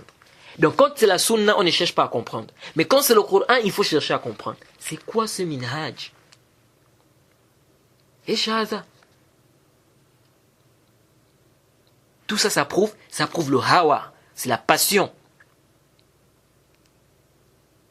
Donc quand Allah subhanahu wa ta'ala dit dans le Coran, parlant du prophète Mohammed sallallahu alayhi wa sallam, quand il dit Allah te protégera des gens, donc dire que le prophète était ensorcelé, ça contredit ce verset. Donc le hadith est faible, c'est daïf, on ne prend pas, le prophète n'a pas été ensorcelé. هذا قول باطل باطل بلا شك. Miskin, celui qui vit avec ça, c'est un miskin. Il n'y a pas de contradiction ni dans le Coran ni dans la sunna authentique du prophète Mohammed sallallahu alayhi wa sallam. Si vous voyez des contradictions, sachez que c'est dans votre tête. Alors pour venir au verset sur le meurtre des prophètes ou des messagers, il n'y a aucune contradiction ici. Les savants ont expliqué cela. L'imam al-Amin al-Shanqiti, il a écrit, et je peux vous citer plusieurs versets comme ça, où on peut voir de manière apparente qu'il y a une contradiction. Et d'ailleurs même c'est le travail que certains mécréants font maintenant, pour venir faire douter certains musulmans qui ne veulent pas prendre la religion, ou certains musulmans ignorants, ou certains musulmans qui n'ont pas assez de science dans leur religion. Ils font quoi? Ils prennent des versets comme ça du Coran, ils viennent pour dire non, vous avez vu, même dans votre Coran, il y a les contradictions, etc. Pour embrouiller les gens. Alors, il y a des savants qui ont écrit des livres. L'imam al-Shanqiti, par exemple, il a écrit un très bon livre, et d'ailleurs c'est un livre que je vous conseille, c'est un très bon livre, les frères. Un très bon livre. L'imam al-Amin al-Shanqiti, c'est-à-dire celui qui a fait le tafsir Abwa ul-Bayan. Il a écrit un livre qu'il a nommé Daf'a Iham al-Ittirab an Ayat al-Kitab. où il a regroupé des versets qui semblent se contredire. Jade, les versets du Coran qui semblent se contredire, et il a expliqué cela. C'est un très bon livre. Et le Cheikh al-Islam Ibn Taymiyyah aussi écrit un livre aussi dans ce sens-là. Je crois que c'est Tafsir al-Ayat al-Lati ashkalat ala kathir min al-ulama. Je pense que c'est ça le titre. C'est-à-dire des versets qui ont, ou les explications des versets qui ont causé, n'est-ce pas, des ishkalat à certains savants. Donc l'imam al-Amin al-Shanqiti, qu'est-ce qu'il te dit? Il te dit, les messagers sont de deux types. Il dit, il y en a qu'on a demandé de faire des combats fils sabilillah. Il dit, ceux-là, Allah subhanahu wa ta'ala les a secourus au finish. N'est-ce pas? Comme le prophète Mohammed, sallallahu alayhi wa sallam, au finish, le prophète a eu le dessus sur les mécréants. Il dit, ça, c'est la première catégorie. Donc, ceux-là, on leur a demandé, n'est-ce pas, de combattre fils sabilillah. Ensuite, dans une deuxième catégorie, ce sont des messagers qu'on n'a pas demandé de combattre, mais plutôt de patienter. On ne leur a pas demandé de combattre dans le fils sabilillah, donc le djihad, mais plutôt de patienter. Et il dit, c'est ceux-là qui ont été tués. C'est ceux-là qui ont été tués. Et d'autres savants te disent, non. Quand Allah subhanahu wa ta'ala a dit qu'il va secourir ses messagers, ce qui est voulu, c'est-à-dire qu'il va les secourir par les preuves, les arguments. C'est-à-dire la religion d'Allah subhanahu wa ta'ala sera toujours élevée. Et cela n'empêche pas que certains prophètes ou certains messagers soient tués. Ça ne contredit en rien ce qu'Allah subhanahu wa ta'ala lui a dit qu'il va soutenir quoi? Il va secourir ces messagers. C'est-à-dire que même après leur mort, Allah subhanahu wa ta'ala il va soutenir ces messagers-là. Bien évidemment, il y a des paroles des savants par rapport aux explications par rapport à cela. Bref, lorsqu'on t'explique, lorsque tu vois maintenant deux versets, tu vois que ça semble se contredire. Lorsque tu vas dans les explications, les tafassirs, etc., tu comprends aisément que, donc c'est ça, ici il n'y a pas d'ishkal. Mais lorsque tu ne fais pas ce cas, c'est-à-dire tu veux comprendre toi-même, tu commences à balancer, tu veux rendre daïf comme ça, par ton aql, par ta raison, là c'est quoi? C'est l'ambiance. Alors pourquoi vouloir prendre des hadiths et des versets et les mettre en opposition les uns contre les autres, au lieu plutôt de chercher à comprendre? Et c'est vraiment triste de voir des gens aujourd'hui se comporter de la sorte. Regardez, des prophètes, des messagers qui ont été tués. Des messagers qui ont été tués. Ceci a-t-il empiété leur message? Ceci prouve, ou bien est-ce que ça prouve qu'ils n'étaient plus des messagers parce qu'ils ont été tués? Alors, si le prophète Mohammed, sallallahu alayhi wa sallam, même si le prophète Mohammed est tué, cela va empiéter son message? Ça, c'est pas une chose qui peut venir empiéter, ou bien qui peut venir faire douter du message. C'est-à-dire, si le prophète Mohammed, sallallahu alayhi wa sallam, est tué, c'est-à-dire, si le prophète est tué, ça doit faire douter quelqu'un du message du prophète Mohammed, sallallahu alayhi wa sallam. Alors que dire s'il est ensorcelé, puis il guérit? Qu'il n'est pas mort dû à cela. C'est-à-dire, si le prophète est tué, est-ce que ça peut empiéter sur... Bien, est-ce que ça doit nous faire douter du message? Non. Alors, que dire s'il est ensorcelé et puis il guérit? A fortiori, ça ne peut pas nous faire douter. Et le fait qu'un prophète meure ou qu'un prophète soit tué, ça n'empiète en rien son message. Ça n'empiète pas le message. Ça ne fait pas douter du message. Et ça ne diminue en rien son rang de prophète ou de messager. Ça, c'est s'il est tué. Mais que dit s'il n'est pas tué? Il a seulement été, c'est-à-dire qu'il a subi, n'est-ce pas? Il a été victime, par exemple, d'ensorcellement seulement. Puis après, il a guéri. Est-ce que ça peut venir faire douter de la révélation? Mais douter, ça c'est être faible. Venir douter ici de dire que non, on ne peut pas dire qu'il est ensorcelé, parce que si on dit qu'il est ensorcelé, ça c'est être faible. Et c'est le jahl. C'est le jahl. Allah subhanahu wa ta'ala, lorsqu'il y a eu une fausse nouvelle qui s'était propagée dans l'une des guerres, que le prophète Mohammed sallallahu alayhi wa sallam est mort, qu'est-ce qu'Allah subhanahu wa ta'ala a dit? Sourate 3, verset 144.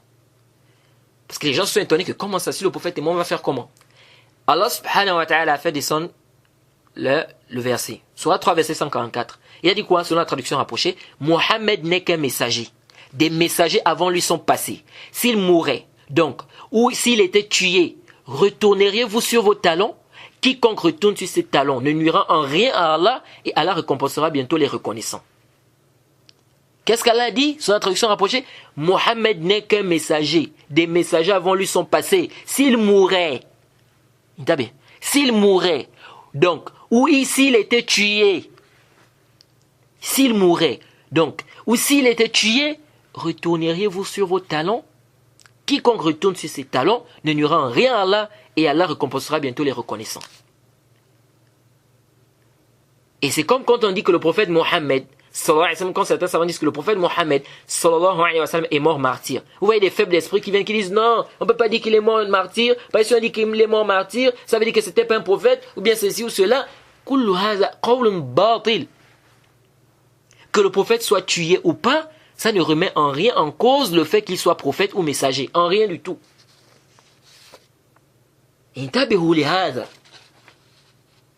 Plusieurs prophètes ont été tués. Les chrétiens eux-mêmes, ils croient que Isa alayhi salam a été tué. Bien que le Coran dément cela, que Isa alayhi salam n'a nullement été tué. Mais les chrétiens croient que Isa alayhi salam a été tué. Et cela ne les empêche pas de croire, en lui. À leur manière, bien sûr.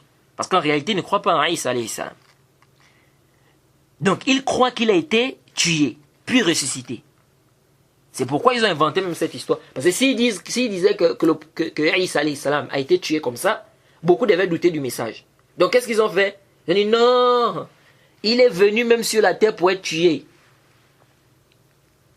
C'est pas qu'on l'a tué comme ça.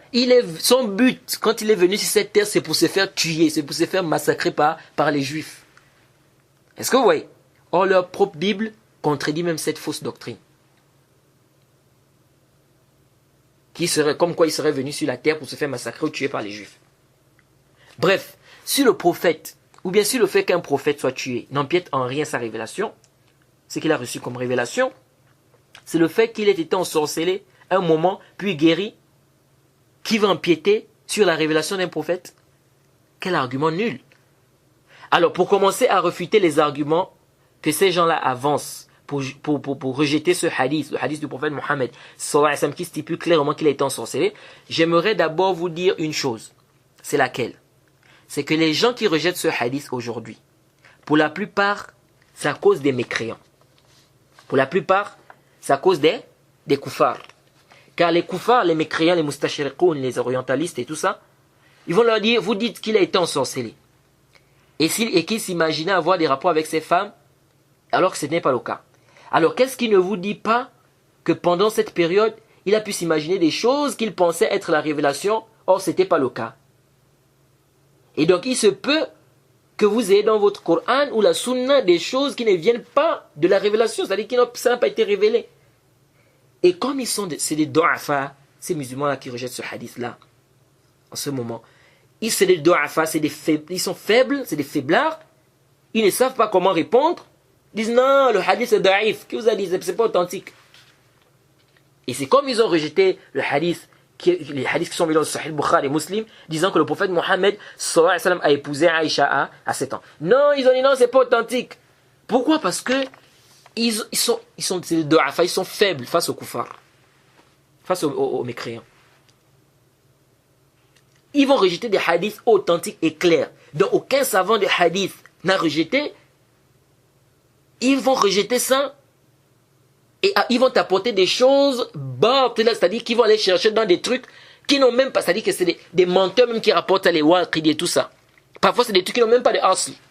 Donc ça là, c'est pourquoi vous voyez les gens qui rejettent souvent les hadiths authentiques du prophète Mohammed sallallahu alayhi wa sallam. Vous allez voir la plupart. Allah subhanahu wa ta'ala va les éprouve souvent. Qu'est-ce qu'ils font?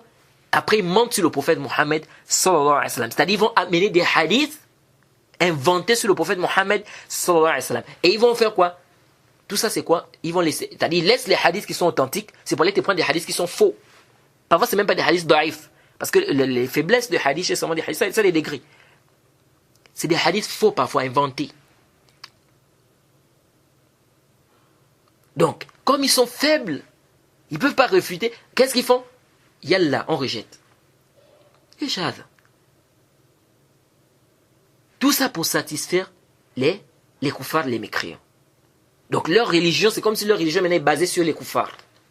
Ce sont les koufars maintenant qui, c'est-à-dire si les koufars apprécient quelque chose, ils acceptent. Si les koufars ne sont pas d'accord, ils n'acceptent pas. Donc leur religion est basée maintenant sur les koufars. Ce sont eux maintenant qui authentifient leur hadith. S'ils disent que c'est bon, ils disent le hadith authentique. S'ils disent que c'est pas bon, c'est pas authentique. Alors, voici une faïda que j'ai tirée d'un audio du Cheikh Al-Albani. Rahimahullah. Cheikh Al-Albani, subhanallah, qu'Allah fasse miséricorde à ce cheikh, qu'Allah lui donne le paradis pour tout ce qu'il a fait pour cette communauté. Cheikh Al-Albani, lorsqu'il a refuté les gens qui rejettent le hadith du prophète, ou le hadith qui dit que le prophète Mohammed sallallahu alayhi wa sallam a été ensorcelé, qu'est-ce qu'il a dit? Il dit oui, nous disons que le prophète Mohammed sallallahu alayhi wa sallam a été ensorcelé. Et il fut guéri. Et que cela n'a aucunement empiété sur la révélation. Car Allah subhanahu wa ta'ala a préservé ça. Sa religion, il a préservé ce qu'il a révélé. Allah subhanahu wa ta'ala lui-même, il a dit Inna nahnu nazzalna dhikra wa inna lahu lahafizun. C'est nous qui avons fait descendre le Coran. Et le zikr, c'est nous qui en sommes gardiens. Et la préservation du Coran implique automatiquement la préservation de la sunna. Pourquoi? Parce que la sunna vient pour expliciter le Coran. La sunna vient pour expliquer le Coran. Allah dit quoi? Nous avons fait descendre vers toi le zikr afin que tu éclaircisses aux gens ce qu'on a fait descendre sur eux. Donc la sunna vient pour expliquer le Coran. Et donc si la sunna vient pour expliquer le Coran, ça veut dire quoi? Ça veut dire que la préservation du Coran implique la préservation de la sunna. Pourquoi? Parce que ce qui vient expliquer le Coran, si ce n'est pas préservé, on ne va pas comprendre le Coran. On ne va pas comprendre le Coran. Donc ici, si on préserve le Coran, ça implique à dire quoi? Que la sunna également est préservée. Pourquoi? Parce que la sunna vient pour expliquer le Coran. Le Coran est préservé, ce qui vient expliquer le Coran n'est pas préservé. Est-ce que vous voyez? C'est pourquoi Allah subhanahu wa ta'ala a fait qu'il y ait des savants de hadith qui sont là pour traiter les informations qui nous parviennent du prophète Mohammed sallallahu alayhi wa sallam. Ça c'est authentique ou c'est pas authentique? C'est sahih ou c'est pas sahih? C'est da'if ou c'est pas da'if? C'est maqloub ou c'est pas maqloub? C'est shaz ou c'est pas? C'est munkar ou bien c'est pas munkar? Alors nous disons que le prophète Mohammed sallallahu alayhi wa sallam a été ensorcelé. Mais cela n'a pas eu d'impact sur la révélation, car la révélation est préservée. C'est-à-dire que ça n'a pas eu d'impact sur ce qu'Allah subhanahu wa ta'ala a révélé. Comme cela est mentionné dans le Coran. Maintenant on leur dit ceci. C'est-à-dire ces musulmans qui rejettent ces hadiths-là sous prétexte que si on accepte ça, ça veut dire que la révélation a été empiétée ou bien ça a eu un coup, etc. Donc on ne peut pas dire que le prophète était ensorcelé, etc. On dit à ces gens, nous leur disons, nous leur disons, vous croyez que le prophète Mohammed sallallahu alayhi wa sallam est un être humain, oui ou non? Il n'y a pas de doute qu'ils diront oui, c'est un être humain. Nous leur disons, est-ce qu'un être humain ne peut-il pas mentir? Il n'y a pas de doute qu'ils diront oui, un être humain peut mentir. Alors nous leur disons, l'ambiguïté que vous apportez concernant l'ensorcellement du prophète Mohammed sallallahu alayhi wa sallam, cette même ambiguïté vous poursuit. Car les mécréants, ou bien un mécréant ou un athée, peut vous dire, étant donné que c'est un être humain, et que l'être humain peut mentir, qu'est-ce qui ne vous dit pas qu'il a pu mentir sur ces choses-là? Sur tout ce qu'on vous a révélé là. Qu'est-ce qui ne vous dit pas qu'il a pu mentir? Quelle sera alors votre réponse face à cet athée-là ou ce kafir-là? Obligatoirement, vous allez lui dire, oui, c'est un être humain, mais il est ma'asoum. Il ne peut pas mentir, car Allah subhanahu wa ta'ala l'a préservé de cela. Nous disons, c'est également ça notre réponse. Nous disons que c'est un être humain, et en tant qu'être humain, il peut tomber malade, et le fait d'être ensorcelé, c'est une maladie. Il a été ensorcelé, et cet ensorcellement, c'est une maladie, et ça n'a pas du tout influencé ou empiété dans la révélation, n'est-ce pas? Car la révélation est préservée. Ce qu'Allah subhanahu wa ta'ala lui a révélé est préservé. Donc, il n'a pas pu s'imaginer recevoir des choses, ou bien il n'a pas pu attribuer à Allah subhanahu wa ta'ala des choses qu'Allah subhanahu wa ta'ala n'a pas dites. Ajoute à cela, on leur demande, est-ce que l'être humain n'oublie pas? L'être humain, il oublie ou il n'oublie pas? Quelle est votre réponse si un mécréant vous dit? Il n'y a pas de doute, ils vont dire que l'être humain oublie. On dit, quelle est votre réponse si un mécréant vous dit? qu'est-ce qui ne vous dit pas que votre prophète a pu oublier des choses qu'on lui révélait?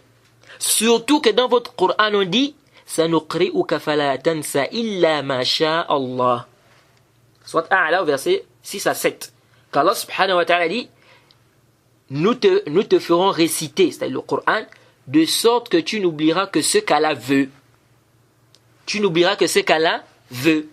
Ils te disent que c'est même venu dans le Sahih Bukhari et Muslim, le hadith de Aïcha, que le prophète Mohammed sallallahu alayhi wa sallam a dit, le prophète Mohammed est passé, il a trouvé quelqu'un qui lisait le Coran. Et le prophète a dit, Yarhamuhullah, laqad azkarani ayatan kuntu unsituha. Le prophète a dit, il m'a rappelé un verset qu'on m'a fait oublier. Donc le prophète a oublié. Le prophète, c'est dans le Bukhari et Muslim ce hadith. Le prophète a dit, il m'a rappelé un verset qu'on m'a fait oublier. Et le prophète a déjà oublié certains versets, même dans la prière. Au point, il a dit, mais où est Ubay?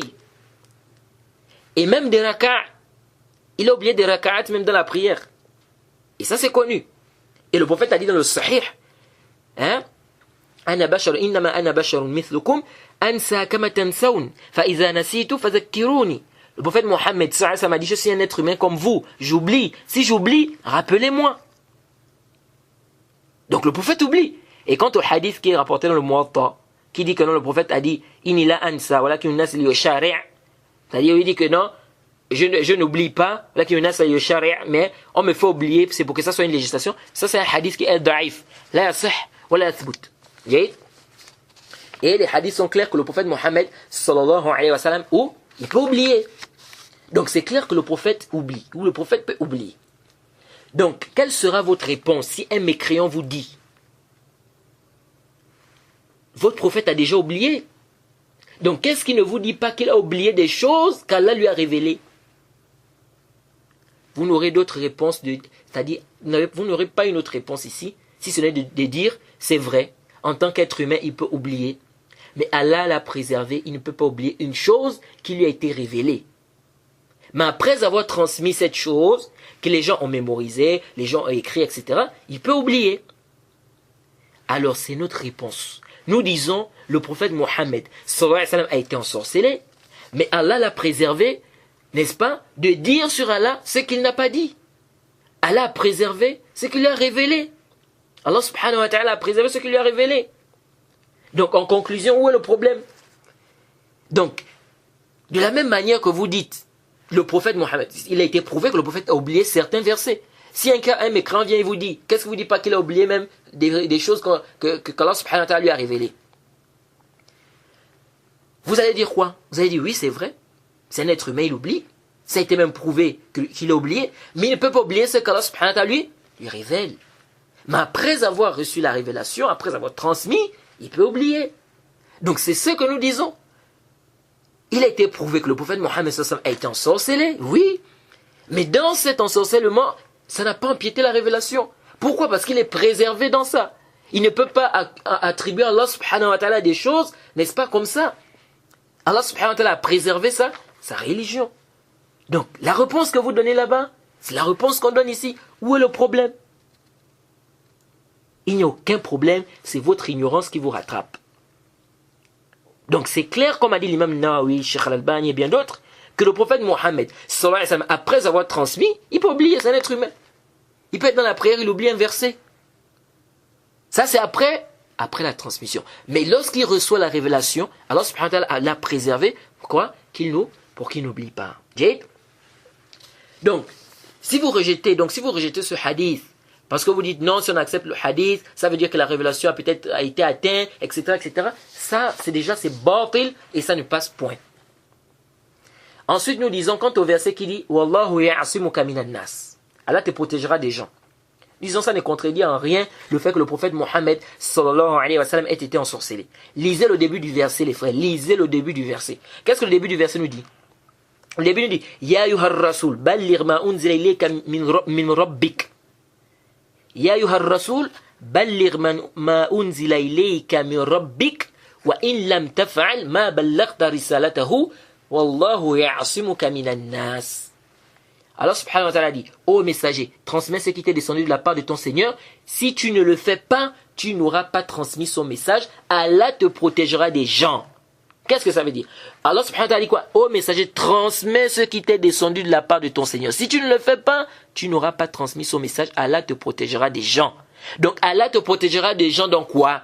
Dans la transmission de son message. C'est-à-dire qu'Allah subhanahu wa ta'ala va te protéger des gens pour que tu transmettes son message jusqu'à la fin.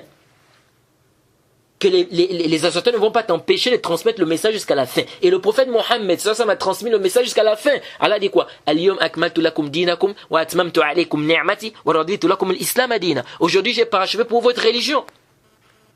Donc le messager, le prophète Mohammed, ça a transmis le message jusqu'à la fin. Donc quand elle a dit Wallahu ya'asimuka minan nas, il faut lire le début. Ya ayyuhar rasul balligh ma unzila ilayka min rabbik.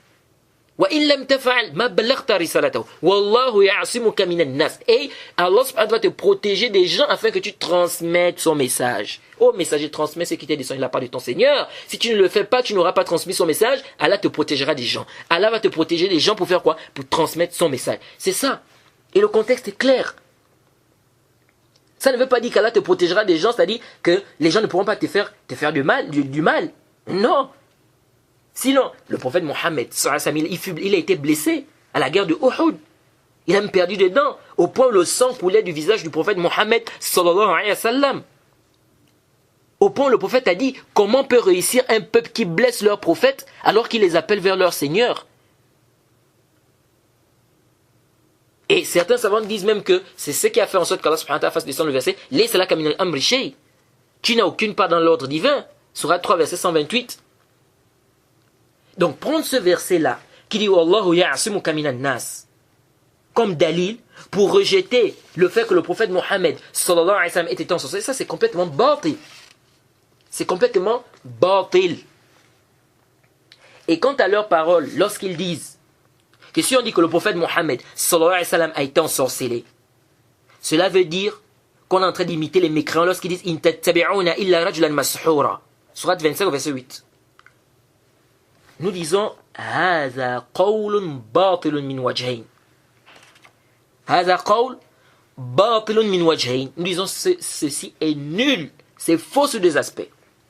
Premièrement, nous vous renvoyons la même chose. Intabihuhuna. Nous vous renvoyons la même chose. Vous êtes sans ignorer que les yeux de Moussa alayhi salam ont été ensorcelés. Et ceci, ils ne peuvent pas réunir ça. Ça c'est clair par le Coran. Et également, comme l'a dit l'imam Tabari, c'est clair sur ça. Quoi que les yeux de Moussa alayhi salam, il a cité cela, il a mentionné cela. Les yeux de Moussa alayhi salam ont été ensorcelés. Et le verset est clair. Saharu a'yunan nas. Yukhayyal ilayhi min sihrihim. Donc c'est plus que clair. Alors, nous disons ceci. On vous renvoie la même chose. Nous vous disons, lorsque vous dites que les yeux de Moussa alayhi salam ont été ensorcelés, est-ce que vous êtes en train d'imiter la parole de Pharaon? Lorsque Pharaon dit, sourate 17, verset 101, Inni la adhunnuka ya Moussa mashura. Lorsque Pharaon dit, oh Moussa, je pense que tu es ensorcelé. Est-ce que ici on va dire, le fait de dire que les yeux de Moussa, alayhi salam, ont été ensorcelés, ça veut dire qu'on est en train d'imiter Pharaon quand il a dit, oh Moussa, tu es ensorcelé. Ah, ça veut dire non. Les yeux de Moussa ont été ensorcelés. Quand vous dites que les yeux de Moussa ont été ensorcelés, donc ça veut dire que vous êtes en train de répéter ce que Pharaon a dit. Pharaon a dit, je pense que tu es ensorcelé au Moussa. Est-ce que vous voyez? Il n'y a pas de doute qu'ils diront non. Ils vont nous dire non, on n'est pas en train d'imiter ce que Pharaon a dit. Pourquoi? Ils vont te dire, car ce dont nous parlons, nous, ce n'est pas ce que Pharaon voulait dire, ce n'est pas ce que Pharaon visait lorsqu'il a dit, je pense que tu es ensorcelé. Alors pourquoi vous voulez nous faire dire, nous, ce qu'on n'a pas dit? Vous savez très bien que les associateurs, lorsqu'ils ont dit, ou bien quand ils disaient, vous suivez un homme ensorcelé, c'est pas du tout la même chose que ce que nous disons. Vous savez très bien que ce que les associateurs voulaient dire, c'est pas ce que les savants de la Sunna disent lorsqu'ils disent que le prophète était ensorcelé pendant un temps. Craignez Allah. Vous ne craignez pas votre Seigneur? Subhanallah. Et ça, c'est le deuxième aspect qui montre la fausseté de votre parole. Lorsque vous dites qu'on est en train d'imiter les associateurs lorsqu'ils ont dit, vous êtes en train de suivre un homme ensorcelé, c'est faux. Car lorsque les associateurs ont dit, vous suivez un homme ensorcelé, billahi alaykum, vous pouvez nous démontrer que lorsque ces associateurs-là ont dit ça, ils voulaient dire c'est-à-dire quand les associateurs ont dit vous êtes en train de suivre quelqu'un qui est ensorcelé, vous pouvez nous prouver que les associateurs, quand ils ont dit ça, ils voulaient dire que le prophète était ensorcelé un temps et que son ensorcellement là, il croyait avoir des rapports avec ses femmes alors que ce n'était pas le cas, et que cela n'a pas empiété dans la révélation, et qu'il a été guéri, et que le Coran est vrai, que la parole d'Allah est vraie. Vous pouvez nous prouver cela, que c'est ce que les associateurs voulaient dire lorsqu'ils disaient vous êtes en train de suivre un homme ensorcelé. Ils ont dit vous suivez un homme ensorcelé. Qu'est-ce qu'ils voulaient dire par là? Vous pouvez nous prouver que ce qu'ils étaient en train de dire, c'est ce que les savants nationaux sont en train de dire quand ils disent que le prophète a été ensorcelé pendant une période? Ou bien eux, ils voulaient par là que le prophète Mohammed sallallahu alayhi wa sallam a été ensorcelé depuis le début de la révélation, que tout ce qu'il dit là ne vient pas d'Allah, que ça vient du shaitan, que le Coran n'est pas vrai, que c'est un fou. C'est ce qu'ils voulaient quand ils ont dit vous êtes en train de suivre quelqu'un d'ensorcelé. Alors comment vous voulez ici comparer ce que les savants de la Sunna disent quand ils disent que le prophète a été ensorcelé pendant une période et qu'il a été guéri et qu'il s'imaginait avoir des rapports avec sa femme et alors qu'il ne l'avait pas? Quand vous voulez comparer ça avec ce que les associateurs disaient quand ils ont dit vous êtes en train de suivre, c'est-à-dire c'est deux choses, chatan, deux choses différentes. C'est aussi différent et éloigné que l'Est et l'Ouest. Quand les associateurs ont dit vous suivez une personne ensorcelée, ils voulaient dire quoi? Ils voulaient dire ce que les savants de la Sunna disent quand ils disent que le prophète Mohammed sallallahu alayhi wa sallam était ensorcelé pendant une période. C'est ça qu'ils voulaient dire. Vous pouvez nous prouver ça? Arrêtez. Et ça ne tient pas. Donc si vous nous dites ça, on vous renvoie la même chose. Que quand vous êtes en train de dire que les yeux de Moussa alayhi salam ont été ensorcelés, vous êtes en train ici de répéter la parole du Pharaon lorsqu'il dit que Moussa, je pense que tu es ensorcelé. Et c'est parmi même les dalils qui montrent que votre parole est complètement bordée.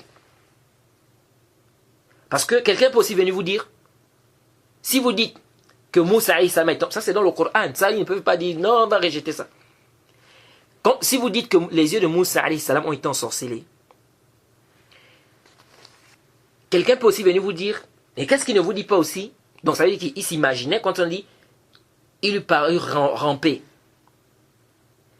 Quelqu'un peut aussi venir dire, peut-être qu'il s'imaginait voir des choses pendant sa révélation, c'est-à-dire que pendant qu'il s'imaginait voir la révélation même, alors que ce n'était pas le cas, il s'imaginait voir des choses, et il a donné peut-être des jugements par rapport à ce qu'il pensait voir, alors que ce n'était pas le cas, puisque ces magiciens-là ont ensorcelé ses yeux.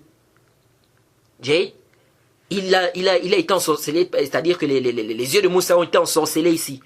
Alors, qu'est-ce qu'il ne vous dit pas? Que les magiciens là, où il y a des magiciens qui ont ensorcelé Moussa alayhi salam, n'est-ce pas? Au point où quoi? Au point où il s'imaginait voir des choses, ou bien il s'imaginait qu'il avait ceci ou cela alors que ce n'était pas le cas. Si quelqu'un vient vous dire ça, qu'est-ce que vous allez lui dire? Qu'est-ce que vous allez lui dire? Donc ici là, tout ça c'est quoi? Tout ça c'est des choses qui sont batil. C'est des choses qui sont batil. Ça ne tient pas du tout. Que ce soit pour le prophète Mohammed sallallahu alayhi wa sallam ou Moussa alayhi salam, Allah subhanahu wa ta'ala les a préservés. Allah a préservé ces deux prophètes de dire ou de prétendre sur Allah ce qu'il n'a pas dit. Tous les prophètes d'ailleurs, Allah les a préservés. De dire sur Allah ce qu'il n'a pas dit. Et quant à leurs paroles, où ils disent que le prophète Mohammed sallallahu alayhi wa sallam, les diables n'avaient pas d'impact sur lui, mais si on dit ça, donc ça veut dire que peut-être ça veut dire que les diables ont eu d'impact sur lui. Donc ça, mais qui t'a d'abord dit que le fait d'être ensorcelé, ça veut dire que les diables ont eu un impact sur lui? Qui t'a dit ça d'abord? Comme le Cheikh Moukbil a dit, ça c'est faux. C'est faux. De plus, ça n'a même pas de rapport. Le prophète Mohammed sallallahu alayhi wa sallam, lorsqu'il parle, le prophète parle de son qarin. Il parle de son qarin à lui. Où est le rapport ici entre le qarin du prophète? Il ne parle pas de son qarin à lui. Où est le rapport entre le qarin du prophète et le fait qu'il ait été ensorcelé? Où est le rapport ici? Ça c'est ba'id. C'est vraiment ba'id ça. Ça c'est ba'id. Et encore plus ba'id même. C'est plus ba'id leur argumentaire selon lequel on ne peut pas dire que le prophète est ensorcelé car Allah subhanahu wa ta'ala dit inna ibadi laysa laka alayhim sultan. que sur mes serviteurs, tu n'auras aucune autorité, aucun pouvoir. Ça, c'est le jahlun mahd. Ça, c'est quoi? C'est le jahlun mahd. Ici, Allah subhanahu wa ta'ala parle de quelle autorité? De quel pouvoir? C'est le pouvoir de les égarer du chemin droit. Qu'est-ce que ça y voit avec le fait qu'un shaitan, ou bien que le shaitan, ou que le diable, n'est-ce pas, puisse physiquement faire du mal à un serviteur d'Allah? Qu'est-ce que ça y voit ici? Sinon, comment allez-vous nous expliquer la parole d'Allah subhanahu wa ta'ala lorsqu'il a dit, parlant d'Ayoub, surah 38 au verset 41, وَاذْكُرَ عَبْدَنَا أَيُّوب إِذْ نَادَ رَبَّهُ إِنِّي مَسَّنِيَ الشَّيْطَانُ بِنُصْبٍ وَعَذَابٍ. Qu'Allah subhanahu wa ta'ala dit selon la traduction rapprochée, et rappelle notre serviteur Ayoub, lorsqu'il appela son Seigneur, le diable m'a infligé détresse et souffrance. Le diable m'a infligé détresse et souffrance. Lorsqu'Allah subhanahu wa ta'ala dit, sur mes serviteurs, tu n'auras aucune autorité ou aucun pouvoir. Le prophète Ayoub alayhi salam, il ne rentre pas dans ce verset. Il ne rentre pas dans le verset qui dit, sur mes serviteurs, tu n'auras aucune autorité, aucun pouvoir. Mais comment c'est fait qu'ici, ils disent ici que le diable a infligé détresse et souffrance. Comment comprendre ça? Donc ça veut dire, c'est parce que vous avez mal compris le verset. Sur mes serviteurs, tu n'auras aucune autorité, aucun pouvoir, sauf ceux qui vont te suivre, bien évidemment. C'est-à-dire, tu n'auras aucune autorité, aucun pouvoir pour les égarer. C'est dans l'égarement, comme dit Cheikh Al-Albani et bien d'autres. Et non dans le fait de causer, n'est-ce pas, un tort physiquement. Où est le rapport? Donc, pour conclure, vous apercevez clairement ici, d'après tout ce qui a été dit, que c'est une erreur de Hassan et Hussein de dire que la magie n'existe pas, c'est-à-dire qu'elle n'est qu'illusion, qu'il n'y a pas de magie réelle, que la magie n'est qu'illusion. Ceci est une erreur, il n'y a pas de doute, et on espère qu'il reviendra sur ce point. Deuxièmement, c'est également une erreur grave même, de rejeter le hadith du prophète Mohammed sallallahu alayhi wa sallam authentique et dans le Bukhari et Muslim qui stipule clairement que le prophète a été ensorcelé. Un hadith authentique dont aucun savant de hadith, comme a dit Ibn al-Qayyim, qui est reconnu, n'a rejeté. Sous prétexte, non, ça contredit le Coran. Les savants des tafasirs, tels l'imam al-Shawkani, l'imam Tabari, ils ont rapporté dans leur tafasir même le hadith qui dit que le prophète était ensorcelé. Ils n'ont pas vu que ça contredisait le verset qui dit Wallahu ya'asimuka minan nas. Ou bien l'autre verset qui dit In tattabi'una illa rajulan mashhura. Ils n'ont pas vu que ça contredisait ça. Donc vous, c'est vous qui avez vu, vous venez un bon matin, non, ça contredit. C'est triste. J'espère que Hassan et Hussein reviendra sur ses erreurs et ses égarements. Et ceux qui veulent encore aussi d'autres détails par rapport aux réfutations, n'est-ce pas, de ceux-là qui ont rejeté ce hadith qui dit clairement que le prophète a été ensorcelé, ils peuvent également repartir. J'ai également détaillé ça dans les annulatifs de l'islam. Je crois que c'est l'annulatif 7. J'ai détaillé ça là-bas. Donc, on va s'arrêter ici. Et on va se retrouver peut-être pour une prochaine séance. On va s'arrêter donc sur ce point par rapport à ces deux égarements qu'on a voulu éclaircir. Mais avant de terminer, je tiens à rappeler que dans l'audio précédent, il y a eu un lapsus. Tellement on parlait on lisait lapidation, lapider, le verbe lapider, etc. Que quand j'ai parlé des hadiths d'Ibn Abbas et tout, j'ai dit que les textes sont clairs que celui qui apostasie doit être lapidé. C'était un lapsus. C'est-à-dire, je voulais dire, celui qui apostasie doit être tué. Donc il faut corriger cela, que cela ne vous embrouille pas. Bon, je pense que vous avez certainement remarqué que c'était un lapsus. Ce qui devait être dit, c'était les textes sont clairs que celui qui a apostasié doit être tué et non doit être lapidé. Donc on va s'arrêter ici. On demande qu'Allah nous facilite et on demande à Hassan et Hussein de revenir sur ses erreurs, de se repentir, parce que lui-même il a dit prouvez-moi que j'ai tort, prouvez-moi que je me suis trompé et je serai le premier à revenir sur mes torts. Donc on espère qu'il va vraiment appliquer cette parole. On s'arrête ici, on demande qu'Allah nous facilite. Wa subhanaka Allahumma bihamdik wa ashhadu an la ilaha illa anta astaghfiruka wa atubu ilayk.